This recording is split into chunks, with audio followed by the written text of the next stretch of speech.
চলুন যিনি গেস্ট আছে তার সঙ্গে পরিচিত হই। প্রথমে আপনার নামটা একটু বলুন। আমার নাম মেঘলা। মেঘলা, বয়স কত? 34। 34। তো মেঘলা, 34 বছর বয়সের যে গল্পটা আপনি আজকে এখানে বলতে যাচ্ছেন, এটা আমাদের সমাজের অনেক নারীরই গল্প, কিন্তু তারা কখনো সাহস করে মুখ ফুটে বলে না। এবং আপনি আজকে সাহস করে এখানে এসেছেন, এবং নিশ্চয়ই কোনো না কোনো মেসেজ আছে যে কারণে আজকে আপনি গল্পটা বলতে চান, যেটা সম্পর্কে আমি এখন পর্যন্ত ক্লিয়ার না। কিন্তু আপনার এই গল্পটার, যেটা আমি দেখলাম, প্রায় 1 যুগেরও বেশি সময় ধরে এই ভুল বা অপরাধের সঙ্গে জড়িয়ে থাকা, যাই বলি না কেন আমরা, তাই কি? আচ্ছা, তো আমরা শুরু করি, একবার ব্যাকগ্রাউন্ড থেকে আসি, ছোটবেলা থেকে আসি। ছোটবেলা থেকে মানে আমি যখন ক্লাস 4-এ পড়ি তখন থেকে আমি বুঝি, এর আগে আমার মনে নেই, আমি জানি না আচ্ছা, অবশ্য। ঠিক আছে। বাবা কি করতেন? কিছুই করে না। আচ্ছা। বাবা বেকার, ঘুরে ফিরে খায় দায়, এটাই। আমার দাদার অনেক জমি জমা ছিল, এগুলো বিক্রি করে আর খায়। একদম আমরা দেখছি ছোটবেলায় আমি যে আমার বাবা 34 মাস যাত্রী বলে, গরমের সময় একদম পার নিচের থেকে মাথা পর্যন্ত একটা চাদর টানে ঘুমাতো দুপুরটা। মানে এই জিনিসটা দেখতাম যে একদম ঘুম সুন্দর করে একটা ঘুম দিত, উঠতো, আবার উঠে চলে যাইতো, ওই চার দোকানেই থাকতো। মানে 3-4-এ পড়ি, তখন তো পড়ালেখা করতেছিলাম, তখন ভালোই। তখন আমাদের জমি জমা ছিল অনেক, ফসল টসল থেকেই আমাদের সংসার চলতো। আমাদের কেউ তো আর ছিল না চাকরিজীবী বা কোনো ছিল না। আমি এরকম দেখতেছি যে অনেক কষ্ট। আমার দাদির জীবিত ছিল তখন। তো আমি ছোটবেলায় দেখা যাচ্ছে আমি তো এত কষ্টই ছিল আমার মার, যে আমার মাও কাপড়ের অনেক কষ্ট করছে, খাবারের অনেক কষ্ট করছে, আমিও করছি। যে একটা সালোয়ার কামিজ পরছি, একটা দিয়ে অনেক 3 মাস পরা লাগছে। দেখা যাচ্ছে একটা সালোয়ার কামিজ আমার 3 মাস পর্যন্ত পরা লাগছে, তারপর আবার আর একটা সালোয়ার কামিজ আমার জন্য হয়তো বানানো হয়েছে। তা আমার মা অনেক কষ্ট করে আমারে বানাই দিছে। বোন তো আর ছিল না, আমাকেই দিছে। ছোট 2টা ভাই ছিল। এরকম হয়েছে যে খাবারের কষ্টটা বলি, যে একটু যে চাউল না থাকলে আমার মা শাক রান্না করে খাওয়াইছে, পুঁই শাক রান্না করে খাওয়াইছে। আমার মনে আছে হয়তো একবারের কথা, যে আমরা একদিন বিকালবেলা খুব কান্নাকাটি করতেছিলাম, আমার মা কান্নাকাটি করে যে পুঁই শাকটা আছে ওটা তুলে এনে রান্না করে খাওয়াচ্ছিল, যে এটা খাও, পরে ভাত রান্না করে তোমাদের খাইতে দেওয়া হবে। যাই হোক, এরকম 5 পাস করে 6-এ ভর্তি হলাম, 6 পড়লাম, তারপরে 7-এ উঠলাম। এভাবেই তো জীবন অনেক কষ্ট। তো 7-এ ওঠার আগে একটু বলি যে যখন আমি 5-6-এ পড়ি তখন সাবান কিনা, আমি সাবান চিনতাম না আসলে, আমি সাবানটা কাকে বলে এটা জানতাম না। 5-6-এ পড়া অবস্থায় জানতেন না? না, আমি তাহলে বাসায় কি মানে প্রসাধনী সামগ্রীতে সাবান ছিল না, এরকম আমি কখনো আমি চিনতামই না সাবান কাকে বলে। ও মাই গড। তো একবার খুব কান্নাকাটি করলাম একটা ঈদের সময়, যে আমাকে একটা সাবান কিনে দেওয়া হোক। আমার দাদি আমাকে আমার চুল ধুয়ে দিত মাটি দিয়ে। ও আচ্ছা, আমার দাদি ছিল জীবিত, তো আমাকে নদীতে নিয়ে যাইতো গোসল করার জন্য। আমাদের ডাঙ্গা এলাকা, পানি খুব কম থাকতো, নদী ছিল পাশে বারাসিয়া, ওখানে নিয়ে যাইতো। আমাকে বলতো যে এই মাটি দিয়ে চুল ধুয়ে দিলে তোমার চুল অনেক সুন্দর হবে। উনি ধুয়ে দিত আমার চুলগুলা মাটি দিয়ে, মানে এতটা কষ্ট। তো একবার আমি 5-এ মনে হয় না 6-এ করি, তো কান্না করতেছিলাম ঈদের আগে যে আমাকে সাবান কিনে দিতে হবে, না হলে আমি ঈদের দিন গোসলই করবো না। তা আমার বাবা আমাকে 5 টাকা দিয়ে একটা কসকো সাবান নিয়ে আসে, ছোট্ট একটা কসকো সাবান এনে দেয়। আমি খুব যত্ন সহকারে সাবানটা ব্যবহার করছিলাম অনেক দিন, 15 দিনের মতো। এভাবেই জীবন কাটতেছিল খুব কষ্টের ভিতর দিয়ে। যখন পরীক্ষা আসবে 7-এর, তখন আমি বাসে আমাকে একটা লোক দেখে এবং জিজ্ঞেস করে যে তোমার নাম কি। আচ্ছা, বাসে দেখে? তখন আমি আমার নামটা বলি আর বাবার নামটা, কিন্তু আমি একটু দুষ্টু ছিলাম, মানে খুব একটু চালু ছিলাম তখন। তো আমার নামটা বললাম, এবং বাবার নাম জিজ্ঞেস করলে আমি একটু মানে থমকে গেলাম যে বাবার নাম কেন জিজ্ঞেস করে। তো আমি কি বলবো, বাবার নামটা মিথ্যে বলবো নাকি? আবার বললাম যে বাবার নাম মানুষ মিথ্যে বলে নাকি, বাবার নামটা সঠিকই বলতে হয়, নাইলে তো কি, মানে একটু দ্বিধাদ্বন্দ্ব করে 1 মিনিট ভাইবে বললাম যে না, বাবার নাম এটা। কিন্তু আমি নামলাম আমাদের গ্রামের মাঝখানে, যেখানে আমাদের বাড়ি তার থেকে মাঝখানে নেমে গেলাম। তা উনি ওইটা ফলো করছে যে এখানে নামছে মেয়েটা। তো নামার পর উনি পরের দিন ওইখানে এসে নামছে, নাইমে জিজ্ঞেস করছে আমার বাবার নাম ধরে যে অমুকের বাড়ি কোনটা। তা ওইখানের মানুষ বলছে না, এইখানে তো তার বাড়ি না, তার বাড়ি হচ্ছে ওই পাড়া, অন্য একটা পাড়া। তা বলছে তার একটা মেয়ে আছে এই নাম। তা বলছে যে হ্যাঁ ওই পাড়া বাড়ি। তা উনি ওইখান থেকে আবার বাঁচে উঠে আমাদের এই পাশে আসছে। তখন সকাল 9টা বাজে, আমি গোসল করে স্কুলে যাবো দেখে রেডি হচ্ছি। এখন আমি দেখি ওই লোকটা আমাদের বাড়ি আসে, তা আমি ওই লোকটারে দেখে প্রথমত হাসি দিছি, বুঝতে পারছি যে কিছু একটা রং আছে হয়তো। ওই লোকটা আবার কালকে দেখলাম বাচের ভিতর, আজকে কেন দেখলাম যে আমার বাবার সাথে কথা বলতেছে। তখন আমার বাবা বাসায় ছিল, আচ্ছা, তো আমার বাবার সাথে কথা বলতেছে, তো আমার বিয়ের ব্যাপারে মনে হয় সম্ভবত আমার বিয়ের ব্যাপারেই কথা বললো। তা আমি তখন স্কুলে চলে গেলাম, তো ওনারা কি কথা হয়েছে তা তো আমি জানি না। যাই হোক, স্কুল থেকে আসলাম, শুনলাম যে আমাকে নাকি দেখতে আসবে ছেলে পক্ষ থেকে কালকে। তা বললো যে কালকে তো বৃহস্পতিবার, ওই দিন মনে হয় বুধবার ছিল, তো বৃহস্পতিবারের দরকার নাই, তো স্কুলে থাকবে এটা, মানে আমার কথা বললো, তো স্কুলে থাকবে, তাহলে শুক্রবারে আসে। আইসে আমাকে দেখলো, দেখার আগে আমার একটা ফুপি ছিল, উনি ওই ফুপিকে দেখে, দেখার পর তো বলে যে আমি এই মেয়েই বিয়ে করব। পরের ঘটনা আবার জানছি যে এই মেয়েটা অনেক সুন্দর, আমি এই মেয়েই বিয়ে করব। যাই হোক, ওনাকে দেখে পছন্দ করে সবাই। তারপরে যখন ওই ফুপি আমাকে নিয়ে আসে, মানে আমাকে একটা ড্রেস গোলাপি কালারের, আমার মনে আছে, গোলাপি একটা ড্রেস, একটা পন্স পরা ছিল আমার, আমাকে নিয়ে আইসে পরে আমার ভাসুর দেখে বললো না না, ওই মেয়ে অনেক বয়স্ক, ওই মেয়ের দরকার নাই, এইটাই নিব আমরা। যাই হোক, এভাবে দেখে চলে গেল। ওই দিন আবার সকালে আসছে ওরা, 8টা-9টা বাজে, তখনই আইসে সারাদিন আমাদের বাড়ি ছিল। তো উনি হচ্ছে যার সাথে আমার বিয়ে হবে, উনি একটু বাইরে ওয়াশরুম না বলতে মানে বাইরে গেছিল, তো বার থেকে হাইটে আসতেছিল। হাইটে আসা দেখে আমার মা সে দেখে বলতেছিল যে ছেলেটা কিন্তু আমার পছন্দ হয় নাই। আচ্ছা, আমার বাবাকে বললো যে দেখো, তুমি যে মেয়েটাকে বিয়ে দিবা নিয়ে বসায় রাখছো সন্ধ্যা পর্যন্ত, দেখে চলে যাইতো, তারপর কিছু বলতে, কিন্তু এই যে বসায় রাখলে সন্ধ্যা পর্যন্ত, তো ছেলেটা দেখে কিন্তু আমার ভালো লাগলো না। তো আমি ভিতরে দেখলাম যে আমার আব্বা আর আমার মা ঝগড়াঝাটি করতেছে, মানে একটু কথা কাটাকাটি করতেছে, যে তোমার সব সময় খালি খুদ দরাদরি। বললো যে না, একটু বয়স্ক মনে হয় ছেলেটার হচ্ছে পাটা মনে হয় খোড়া, এটা বললো, একদম ডাইরেক্ট বললো যে পা খোড়া, মানে হাঁটতে পারে না, এরকম মনে হলো। এই জন্যই এত সময় বসেছিল, উঠে নাই। তো এই ছেলের সাথে মেয়ে দেওয়ার দরকার নাই, বা দিব না, আমার মেয়ে নিয়ে আমি দরকার হলে বাবার বাড়ি চলে যাবো। আচ্ছা, তা আমার বাবা খুব রাগারাগি করলো, বললো যে এত কথা বলো না, মানে ওদের টাকা পয়সা আছে, অনেক চাকরিজীবী ছেলে টেলে আছে, বিসিএস কেডার অফিসার আছে, ফ্যামিলিতে অনেক ভালো ভালো। এটা দেখেই মানুষ তো খালি ছেলে দেখে বিয়ে হয় না, আশেপাশে একটু দেখতে হয়, তাই কথাবার্তা বললো। যাই হোক, ওরা চলে গেল। তো এটা নিয়ে খুব গ্যাঞ্জাম চলতেছিল। তো আমাদের বাড়ির থেকে সবাই দেখতে যাবে আমার হাজবেন্ডদের বাড়ি, তো গেল আমার দাদা টাদা, মানে মুরব্বী যারা, এরা গেল 12-13 জন। একদম ছোট বাচ্চা টাচ্চা কাউকে নিল না আর কি, 15 বছরের নিচে কাউকে নেয়নি, তারও উপরে কাউকে নেয়নি, 20 বছর বয়সেও কাউকে নেওয়া হয়নি, শুধুই একদম মুরব্বী 12-13 জন লোক গেল দেখার জন্য। তারা সবাই সম্মতি দিল যে হ্যাঁ চলে, মানে ওই বংশীয় দিক দিয়ে এবং টাকা পয়সা আমার বাবার থেকে, ওই যে আমার বাবা তো গরিব, বংশীয় দিক দিয়ে টাকা পয়সা এসে শান্তিতে থাকবে মেয়েটাই, এই হিসাবে চলে। সামনে সবে বরাত আসে, সবে বরাতের ভিতরে আমার বিয়ে হয়ে যায়, 15 দিনের ভিতরে আমার বিয়ে হয়ে যায়। আচ্ছা, তো আপনি কি বুঝতে পারছিলেন ওই সময়টাতে বিয়ে মানে কি? আমি আসলে যখন আমার বিয়ে ঠিক হয়ে যায়, একদম দিন পড়ে যায়, দেখা দেখির ভিতর আমি অতটা বুঝতাম না, হাসি খুশি ছিলাম, কোনো কিছুই না।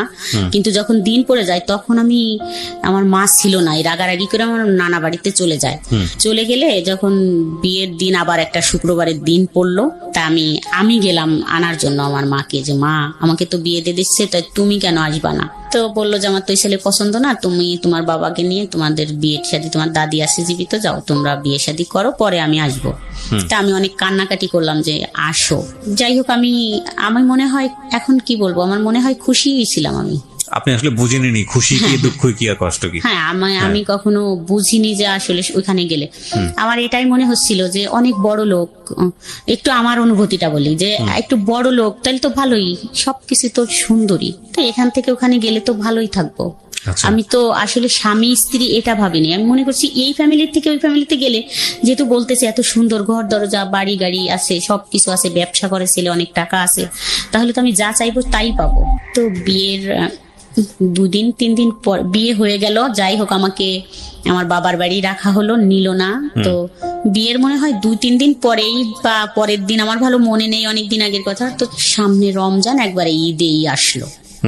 আসে পরে আমাকে নিয়ে গেল এখান থেকে। তো আমি খুব খুশি, একটা ভ্যান গাড়ি নিয়ে আসলো, তাতে আসলো হচ্ছে বর হলো আমার ননদের একটা ছেলের 4 বছর বয়স, একটা মেয়ের মনে হয় 7 বছর বয়স, আর একটা দেবর তখন আমার সাথে ক্লাস 7-এ পড়ে, আর একটা ননদ 5-এ পড়ে, আর একটা ননদ হচ্ছে একটু বড়। এরকম 4-5 জন পিচ্চি বাচ্চা এসে একটা ভ্যানে আমাকে নিয়ে গেল। আমি তো কান্নাও করলাম না, খুব খুশিতেই চলে গেলাম। অবশ্য আমাকে এখনো ওরা খেপায় যে একটু কান্নাও করনি কোনোদিন, এত খুশিতে চলে আসে। বুঝলে না কান্না করবেন, বুঝেনি তো নি আসলে কি হচ্ছে। আসলে সত্যি এটাই। আর আমি চলে আসলাম এখানে, আইসে আমি তো খুব খুশিতেই আছি, এখানেও খুশিতেই আছি। তো যাই হোক, ওই সময় 1 মাস পর না 2 মাস পর, আমি ভালো জানি না, আমার মনে নেই এতদিনের কথা, তখন আমার বাচ্চা কনসেপ্ট করে। তখন আপনার বয়স কত? তখন বিয়ের 1 বছর, ক্লাস 7-এ পড়বে একটা বাচ্চার বয়স 12 বছর সর্বোচ্চ। তখন মনে হয় 12 না 13 বছর। তখন আলটিমেটলি আপনি যখন বাচ্চা হলো তখন 14 বছর বয়স, 14 হয়ে গেছে। চিন্তা করেন অবস্থা। হ্যাঁ, তারপর? তবুও আমি তো খুশি, ভালোই বাচ্চা হবে তো এটা নিয়ে ভালোই শ্বশুর বাড়ি আসি। আমার শাশুড়ি শুধু এক, আমার শ্বশুর নেই। তো আমি শ্বশুর বাড়ি যখন আমার বাচ্চা কনসেপ্ট করে 4 মাস হয়ে যায়, তখন হচ্ছে আমি একদম কন্টিনিউ শ্বশুর বাড়ি থাকা শুরু করলাম। আচ্ছা। এখন আর বাবার বাড়ি যাওয়াটা খুব কমই যাইতাম। ওই বাচ্চা কনসেপ্ট করার পর কিছু খাইতে পারতাম না, শুধু শুকনো মরিচ আর ভাত খাইতাম, খাইতে পারতাম না। আচ্ছা। 1 বছর পরে আমাদের একটা দোকান হয়, এখানে আমরা চলে আসি। এর মাঝখানে তো ভালোই একটু বুঝতাম না, ভালোই কাটলো। তো যখন আসলাম, তখন আসার পরে এক আপা ছিল, ওই আপা গল্প করতো তার স্বামী স্ত্রীর বিষয় নিয়ে। তো স্বামী স্ত্রীর বিষয় নিয়ে গল্প করে ওটা আমি শুনতাম। শুনতে শুনতে মানে আমার মাথাটা এমন হইলো যে আমি একটু জিজ্ঞেস করি আমার হাজবেন্ডকে যে তাহলে আমাদের বিষয়গুলো কি। আচ্ছা। তো একদিন আমি জিজ্ঞেস করলাম যে আসলে এটা তো ঠিক না। তো দেখলাম চুপ থাকে, কথা বলে না। এটা সংসার কত বছর হওয়ার পরে? 6 বছর। 6 বছর গেছে, আপনি আসলে কিছুই বুঝতেন না বিষয়টার। এর মধ্যে একটা বাচ্চা চলে এসছে। একটা বিষয় আপনি আপনার প্রতিবেশী কারো কাছ থেকে জেনেছেন, জানার পরে মনে হয়েছে যে আপনার হাজবেন্ডের ভেতরে বা আপনাদের যে কনজুগাল রিলেশনশিপ, মানে আপনাদের যে স্বামী স্ত্রী সম্পর্ক, সেটা 8-10টা স্বাভাবিক সম্পর্কের মতো না। এবং সেই জায়গাটা থেকে আপনি আপনার হাজবেন্ডকে কোশ্চেন করেছেন যে তাহলে এটা কি। তো মানে এটা যদি আপনার কানে না আসতো পাড়ার প্রতিবেশীর কাছ থেকে, তাহলে আলটিমেটলি আপনি জীবনে হয়তো কোনোদিন বুঝতেও পারতেন না যে এটা একটা সমস্যা, মানে আপনাদের মধ্যে যেটা আছে। আমার কাছে তাই মনে হয় যে উনি কখনো বুঝতামই না, মনে হয় যে এটা কোনো সমস্যা হতে পারে। তারপর জিজ্ঞেস করার পরে ওনার রিপ্লাই কি ছিল? উনি চুপ থাকতো, সব সময় চুপ, কথাই বলতো না। তো এত টাকা ইনকাম করতো, ওগুলো নিয়ে বাবা মা ভাই বোন নিয়েই চলতো, আমাদের প্রতি এত গুরুত্ব দিত না। আমি আর আমার মেয়েটা নিয়ে যে আমরা বাসা নিয়ে থাকতাম, এখানেও কোনো ই নাই। দেখা যাচ্ছে রাত 12টার পরে বাসায় ফিরতেছে, আচ্ছা, আসতেছে না বাসায়, 12টার পর ফিরতেছে। তারপরে দেখা যাচ্ছে যে বাজারটা আমাদের যদি কিছু বলতেছি যে একটা কিছু কিনে দাও, একদম না, দিবানি না বলতো না, অবশ্য বলতো দিবানি, কিন্তু ওই দিবানি পর্যন্ত, এরপর আর কখনো দেয়া হতো না, মানে দিচ্ছেই না এরকম। যদি আমাদের প্রয়োজনীয় কাপড় চোপড় লাগবে বা বাচ্চার কিছু, দিবানি পরে, এখন তার কি, এখন যাও, এরকম করে বলতো। যে আমি বাজার আনতে গেছি ওর দোকানে, বলতো যাও পরে আসো, এখন না, এরকম করতো। তাই এই একটা আসলো মাথার ভিতর যে এরকম করে, তো যা চলে যাবো এখান থেকে, থাকবো না। তো এটা নিয়ে যখন এখানে আসলাম আমি বাসা নিয়ে, তখন কিন্তু আমার হাজবেন্ড গায়ে হাত তোলা শুরু করলো। আচ্ছা। এখানে আসার পরে যে যেগুলো নিয়ে চাহিদা বেড়ে গেল, এটা চা সেটা চা, বাজার ঘাট চাওয়া, তখন কিন্তু গায়ে হাত তুলতাম। মাঝে মাঝে এমন হতো যে আমার গায়ে নীল দাগ হয়ে যাইতো। আমার মেয়ে খুব কান্না করতো যে এরকম মানুষকে মারে, মানে ছোট ছিল ওটা, এরকম ডলে দিত, বলতো ব্যথা লাগতেছে আম্মু, ছোট ছিল, নীল হয়ে যাইতো, মানে আমার গাটা দেখা যাইতো যে মার দিছে। এখন কেন দিত সেটাও আমি জানতাম না অনেক সময়, যে একটা বাজারের কথা বললেই এরকম মারে। তো খুব রাগ হতো যে আমি চলে যাব, বাবার বাড়ি যাইতাম। তো বাবার বাড়ি গেলে আমার মা বলতো যে না, স্বামীর থেকে হলো আসতে হয় না, স্বামী হচ্ছে অনেক জিনিস, স্বামী খুশি না থাকলে ভেস্তে যাওয়া যায় না, বা শান্তি হয় না, মানুষ বিকে করে খায়, এটা যাও। তো আমি সকালে গেলে বিকালেই আমাকে পৌঁছে দিত যে যাও চলে এখনই। আবার আমি চলে আসতাম এখানে, এরকম কিছুদিন কাটলো। তারপরে যাই হোক, ওই আপার ওই কথা শুনে এখন আমার মাথায় আসলো যে যা, এখন আমি একটা প্রেম করব। আমার মাথায় এরকম আসলো, আমি আচ্ছা। কিছুতেই ওখান থেকে না, কিন্তু বেরোতে আপনার হাজবেন্ডকে যখন জিজ্ঞেস করলেন তখন আপনার হাজবেন্ড কি বললো? কিছু বলতো না, চুপ থাকতো। আচ্ছা, তখন আপনার মনে হলো যে আপনি একটা প্রেম করবেন।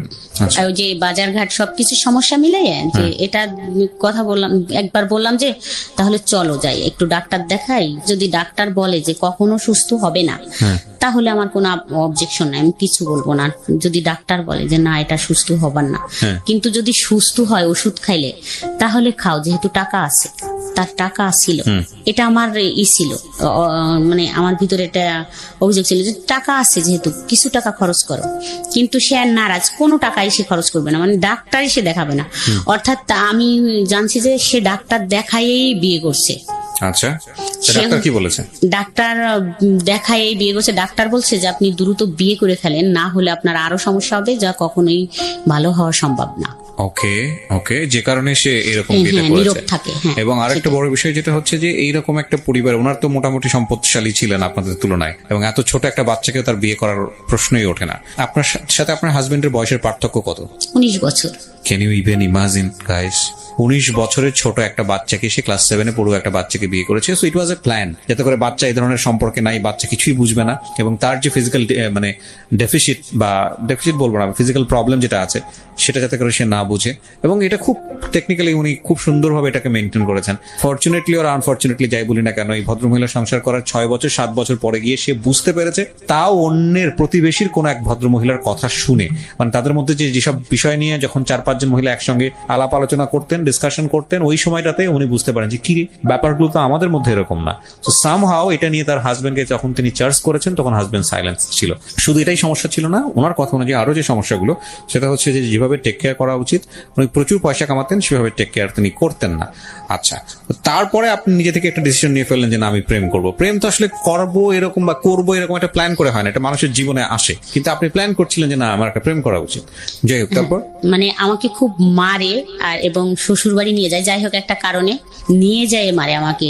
আমরা যেখানে বাসায় ভাড়া থাকি সেখান থেকে আমার শ্বশুর বাড়ি আমাকে নিয়ে যাওয়া হয় ডাইকে, নিয়ে যায় ওখানে যায় আমাকে আমার ভাসুর বলে যে এই কথাটা কে বলছে তোমাকে, সেটা বলে, একটা কথা ছিল কিন্তু আমি বলতে চাচ্ছিলাম না দেখে ওরা ওই ভাসুর দাঁড়ায় থাকে এবং আমার হাজবেন্ড আমাকে খুব মারে। তো মারলে ওই দিন আমাকে যখন নিয়ে আসে আমাদের বাসার থেকে, সেদিন আমার বাচ্চা দুইটা আমার বাসায় ছিল এবং আমাকে নিয়ে যায়। নিয়ে যাওয়ার পরে আমি পথেই ভাবতেছিলাম যে আমার কপালে আজকে কষ্ট আছে, কিন্তু যদি এরকম কিছু হয় বিনা অপরাধে আমাকে যদি মারে তাহলে আমি আর এই দুটা নাম থাকবে না। আমার হাজবেন্ড আর আমার নামটা মনে মনে ভাবে বললাম যে এই দুইটা নাম পাশাপাশি থাকবে না, এর সাথে এই নাম দুইটা ডিলেট হয়ে যাবে, কিন্তু একটা নাম পাশাপাশি বসবে। তো যাই হোক, ওখানে যে এরকম কিছুই ঘটলো। তারপরে তো আইসে ভাবতে শুরু করলাম যে আমি এমন একটা ছেলের সাথে রিলেশন করব যে সে গুন্ডা হবে, মানে যাতে করে আপনি প্রতিশোধ নিতে পারেন। হ্যাঁ, আমি প্রতিশোধ বলতে আমি যদি বলি যে ওকে মাইরে ফেলো, যাতে মাইরে ফেলে আমাকে নিয়ে যাইতে পারে, মানে সে খুব ক্ষমতাশালী হোক, এরকম ভাবতাম যে আমি যা বলবো সে তাই শুনবে। আমাকে নিয়ে গেলে আমার হাজবেন্ডরা তো অনেক প্রভাবশালী, মানে ক্ষমতার দিক দিয়ে টাকার দিক দিয়ে না থাকলেও যাতে এইটা সে ট্যাকেল দিতে পারে। আচ্ছা, এখানে একটা বিষয় খেয়াল রাখবেন, আমি সবসময় যে কথাটা বলি আপনাদেরকে, সেটা হলো প্রত্যেকটা অপরাধ কিংবা ভুলের পেছনে একটা নির্দিষ্ট কারণ থাকে, এবং এই কারণ ছাড়া কখনোই ভুল বা অপরাধের জন্ম হয় না।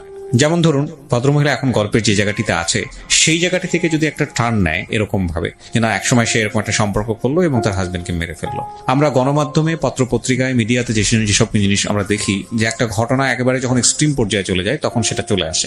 যেমন ধরেন কিছুদিন আগে এরকম একটা খবর আপনারা হয়তো সোশ্যাল মিডিয়াতে দেখেছেন যে একজন ভদ্রমহিলাকে অ্যারেস্ট করা হয়েছে, পুলিশ অ্যারেস্ট করেছে, এবং সে অ্যারেস্ট করার সঙ্গে সঙ্গে জবানবন্দি দিয়েছে যে সে তার হাজবেন্ডকে ঠান্ডা মাথায় খুন করেছে, খুন করে ওয়ার্ড্রয়ারে রেখে দিয়েছিল 6 দিন বা 7 দিন। এখন এইটা ডিরেক্টলি যখন একটা পত্রপত্রিকা বা মিডিয়াতে চলে আসে তখন আপনি শুধু এটুকুই জানেন কি করেছে, মহিলাটা তার হাজবেন্ডকে খুন করেছে এবং মহিলা দেখা যাচ্ছে কানতে কানতে সেটা সে একটা স্টেটমেন্ট দিচ্ছে কি যে আমি আমার হাজবেন্ডকে খুন করেছি, খুন করে তাকে একেবারে ড্রয়ারে রেখে আমি অফিসে করেছি। ভদ্রমহিলা গার্মেন্টসে কাজ করে, অফিস করে এসে 2 দিন যাচ্ছে অফিস করেছে, তারপরে গিয়ে এসে ধরা পড়েছে। তো আপনি তখন মহিলাটাকে কি ভাববেন? নিঃসন্দেহে খারাপ ভাবেন। ইনফ্যাক্ট এটা খারাপ কাজ, ভয়ঙ্করতম খারাপ কাজ, অপরাধ করেছে সে, শাস্তি পাওয়ার যোগ্য।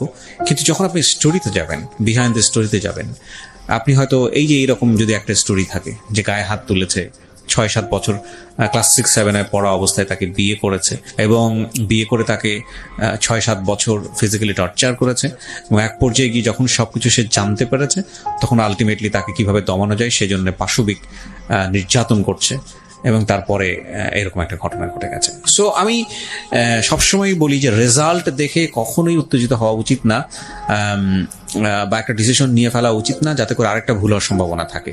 সবসময় বিহাইন্ড দ্য স্টোরিতে যাওয়া উচিত, আমি মনে করি এটা। হ্যাঁ, ডেফিনেটলি আইন নিজের হাতে তুলে নিলে তো সেক্ষেত্রে নিজের শাস্তি পেতেই হবে, এবং সেক্ষেত্রে কেউই রেহাই পায় না। যাই হোক, বলেন তারপর কি হলো? এগুলো ভাবতেছি, মানে ভাবতে তো আর সময় লাগবে, সম্পর্ক হইতেও তো সময় লাগে, এরকম তো খুব প্রতিশোধ নিতে হবে। প্রতিশোধ মানে আমার এখান থেকে বেরোইতে হবে, এটাই ছিল যে আমি তো আমার বাবা মার কাছে যাচ্ছি। আচ্ছা। ওরা তো ওই যে আমার হাজবেন্ডের টাকায় কিন্তু আমার বাবার বাড়ি চলছে। এখানে আর একটু বলি যে আমার যেই 3টা ভাই, এরা তো বড় হয়ে গেল আস্তে আস্তে। তো ওই যে আমার বাবা তো কাজ করে না কিছু, তো আমার হাজবেন্ড আবার আমার মাকে খুব হাত করছে, মানে এখান থেকে কিছু টাকা পয়সা ওখানে দেয়, যেটা একটু সংসার চলে, হয়তো মাসে 2-3 হাজার বা 5,000 টাকা দিলেও দিয়ে তাদের একটু চলতেছে। এই জন্য হচ্ছে আমার হাজবেন্ডের সাপোর্ট নিত। আচ্ছা, মানে আপনার সাপোর্ট নিত না? আপনার না, কখনোই আমার সাপোর্ট তো তারা কখনো নেয়নি বা নেয় না। সব সময় বলে যে ও ভালো মেয়ে না, ও ভালো না, ও ভালো না, এরকম করে বলে। পরে এসে দেখা যাচ্ছে আমার আবার একটা বাচ্চা কনসেপ্ট করলো, তো সেখানে আমার একটা ছেলে হয়। আচ্ছা। তো ছেলে হওয়ার পরে আমার হাজবেন্ড আবার এই সময়, ছেলে যখন 5-7 মাস বয়স, তো তখন আমার হাজবেন্ড আবার পাগল হয়ে যায়, মানে ব্রেন শর্ট হয়ে যায় ওর। আচ্ছা। তো 9 মাস থাকে একটানা এইভাবে পাগল অবস্থায়।